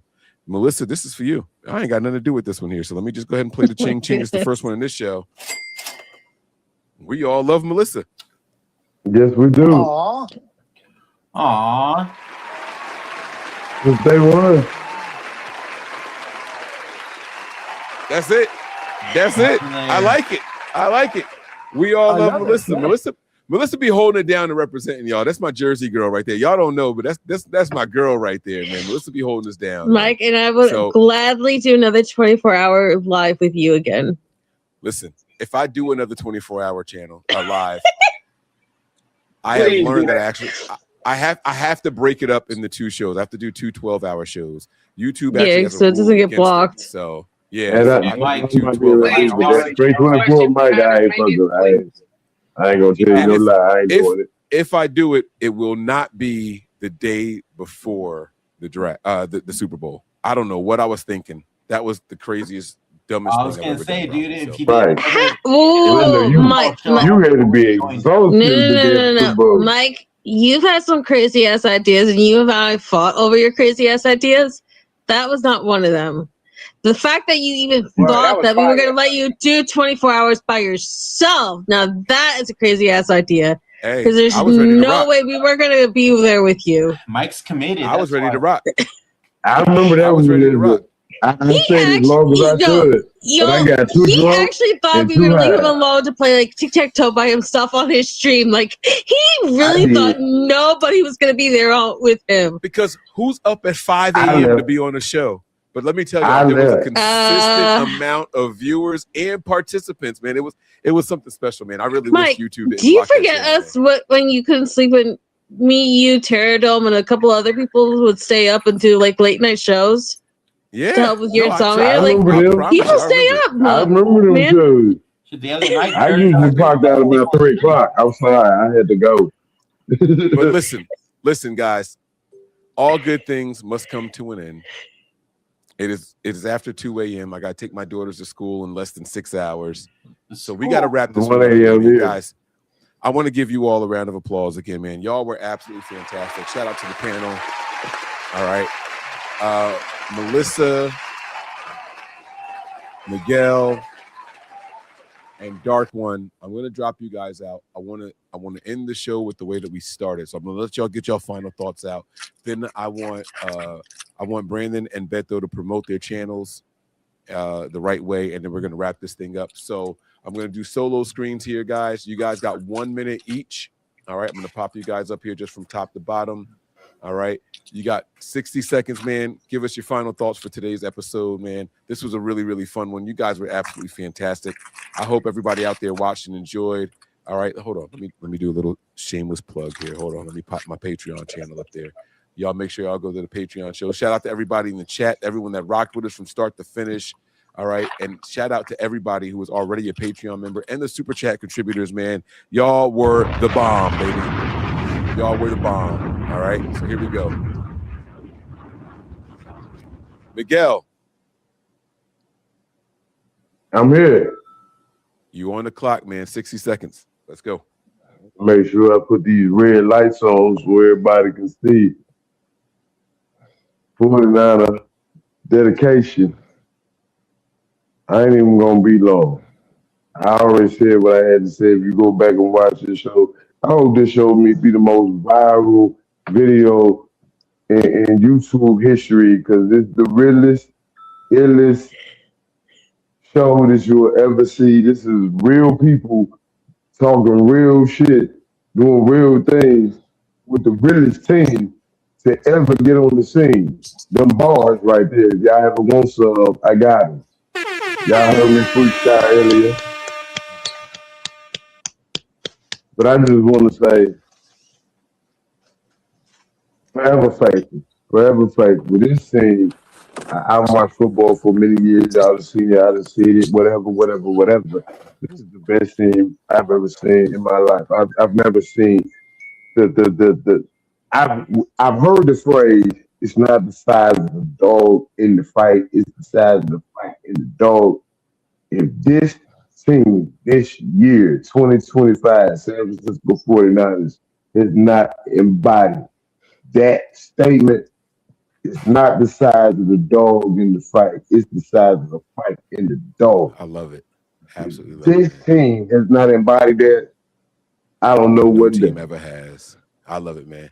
Miguel, thank you so much, bro. You be safe out there tonight, man. I'm glad you home. I'm really, really, really glad you're home tonight. All right, you be safe, bro. I wouldn't have did this otherwise, right? I know.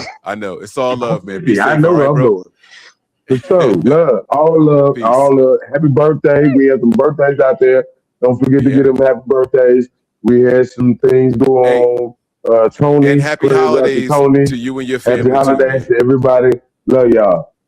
All right. That's my man. Okay. All right. Melissa, you're up next. Let me see. Oh, see, now they got you. Boom, I did it. There we go. Melissa, you're up next. Let's go. I just wanted to say thank you guys for this pleasure. You know, I love you all. It's an honor to come on here and do shots to Mike and to be with people I really, really love. Happy birthday to everybody. Happy holidays to everybody. And Mike, we finally have a Niners Bears game I'm really, really excited for. We all got excited for Justin Fields versus Trey Lance, and now we got Caleb Williams versus Brock Purdy. And I'm telling you, I sat through that entire Bears-Packers game. It's going to be lit, Mike. It is. It's going to be so much fun, and it's going to be at Levi's Stadium. And Bears are sus. Ooh, save it, Brandon. Save it. We coming to you. Oh my gosh, he's not wrong. But I just want to say thank you for making 2025 what it is. Like all of you, whether I'm in your live chats or not, like you guys are the best family in the world, and I am so beyond grateful for my second family. And I want to give a quick shout out to the Corey Davis Lockdown Crew. We do picks every week. We do shows on David McNider's channel. We honor the memory of Corey Davis and continue his legacy on. And if you guys want to tune in or come on, we'd love to do picks. We'd love to have people on. And if not, thanks for just helping me find another family, Mike, because it was your chat that Corey would come on, and he come on Brandon's channel and Beto's channel. And I love this community, and I love what it's brought to my life. So thank you guys. 49ers family forever, baby. I like it. I like it. Melissa, happy holidays to you. It's good seeing you, Melissa. Happy holidays. Family. Love you guys. All right. Bye. Be safe. All right. Dark one. My man went from work. Look, we done been on so long. My man's shift is over. This is the craziest shit I ever seen in my life. It ain't over. I just left. It ain't. Oh. He said it ain't over. I just left. I like that. It's over for him. And it looks so bright out where he is. What the fuck is where are you gas at? Station. You know it. Come on, man. Let's go. Let's go. All right. The floor is yours, man. 60 seconds. Final thoughts. Let's go, baby. Listen, man. Like I said, we got to take it game by game. I like what I saw. The defense improved. They was tackling, and they were stopping the run. So let's regroup. Let's enjoy this moment, and let's go on and take on the next game. Game by game, step by step, yard by yard, play by play. We got a chance to do something I don't think a team has done in a while with all the injuries we have. And we got a chance to get a 6, and we got a chance to be destined for greatness. I want to thank everybody that's on the show. Shout out to Mike. You know what I'm saying? Nothing but Niners. You know what I'm saying? And by the way, I have a YouTube wrap up, and let's go, baby. I sent it to you on Instagram. Take a look at it, and you tell me what you think. I got it. Okay. Yeah, that's it, man. I hope Wait, to meet did you you send it to someday. me or did you send it to Nothing But Niners? Nothing but Niners.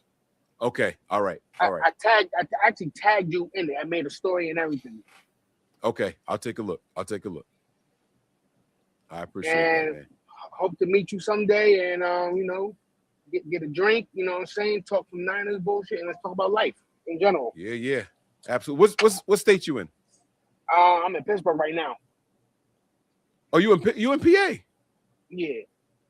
Oh, we could definitely make some. Okay. All right. Well, I'll catch up with you. I'm gonna find it. I'll catch up with you for sure. All right. Hey, listen, man. I appreciate you for jumping in here, man, today, for real. I appreciate you, man. Be safe out there. Go out there, continue grinding, man. Get through that work shift. I appreciate the love, man. Showing, like, that's what I'm talking about, man. At work and showing love, man. That like, come on, man. It don't get no better than this, man. So happy holidays to you out there, man. And we'll be in touch soon, all right? Yeah. Happy holidays, brother. I'm always on happy Patreon holidays. watching the games with you. You know, I know you see me Yeah. in there in the comments. You know, and I appreciate you for that. You know, thank you. Happy holidays to everybody, and dark one out. Yep. All right. Okay, fellas, it's just us now. This is where I want y'all to get y'all shit off, man. Go ahead and tell the people where to find. Hold on, wait. Let me. This is the screen I want. So I can't. it's Forever Faithful Podcast on YouTube, X, TikTok, and Instagram. Just hit that follow button, hit that subscribe button. Really appreciate it. We're at 715 subscribers on YouTube right now, so we're trying to get to 1,000. But yeah, man, just I started this podcast off 4 years ago, thanks to Zach and Mike, honestly. And we've just been grinding ever since, and getting to know all you guys has been really, really special. And I'm glad I got to meet my Niner family that I have now, and just enjoying every season with you guys. So yeah, once again, for our Faithful Podcast, like you see on the bottom right here, and all across the board. Happy holidays. Love it, man. Thank you very much, man, for joining. And now, Beto, last but certainly not least, man, you got the floor, man.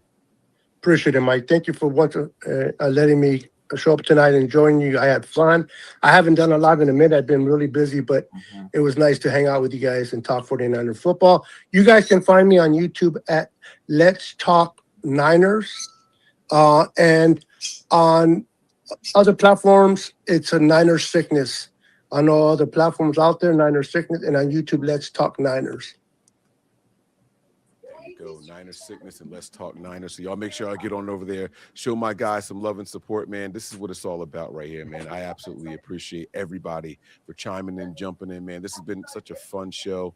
I found them right here, man. I see the logo there. Let's talk Niners. Boom. I'm in there now, man. I subscribe to Appreciate my people, it. man. You guys shouted out, man. I'm in there, all right? And I'll start doing some cross promotion stuff as well on my end. All right. You guys have held me down. I appreciate you all. It's been a long show. Y'all stuck through the whole time. I'm gonna do my best Fred Warner impersonation right now. So I had to let the hair out, try to get my Fred Warner on. Y'all know what he does after a win. He gets all close to the microphone. He gets all up in the camera. He says, Dub City. Let's go, y'all, man. We are getting up out of here, man. Let's go. Come on, man. The Niners, man, working their way to that number one spot, baby. All right. Let's finish y'all who are watching out there from the Nothing But Niners channel, y'all know how we wrap up. Here we go. Prepare for glory, anticipate pain, but always remain faithful. Faithful. Peace. Peace. Peace. We all gas, no brakes, pumped up, no fakes. We spinning, we winning, we high stakes. We never miss, we all makes. Look at us dudes trying to prove, bringing you news with nothing to lose. Mike, Nick, Tony, Wayne, Method Man, we bring the pain. Hey. See, I'ma confess it. We under the pressure. If you looking to find us, we them nothing but nine.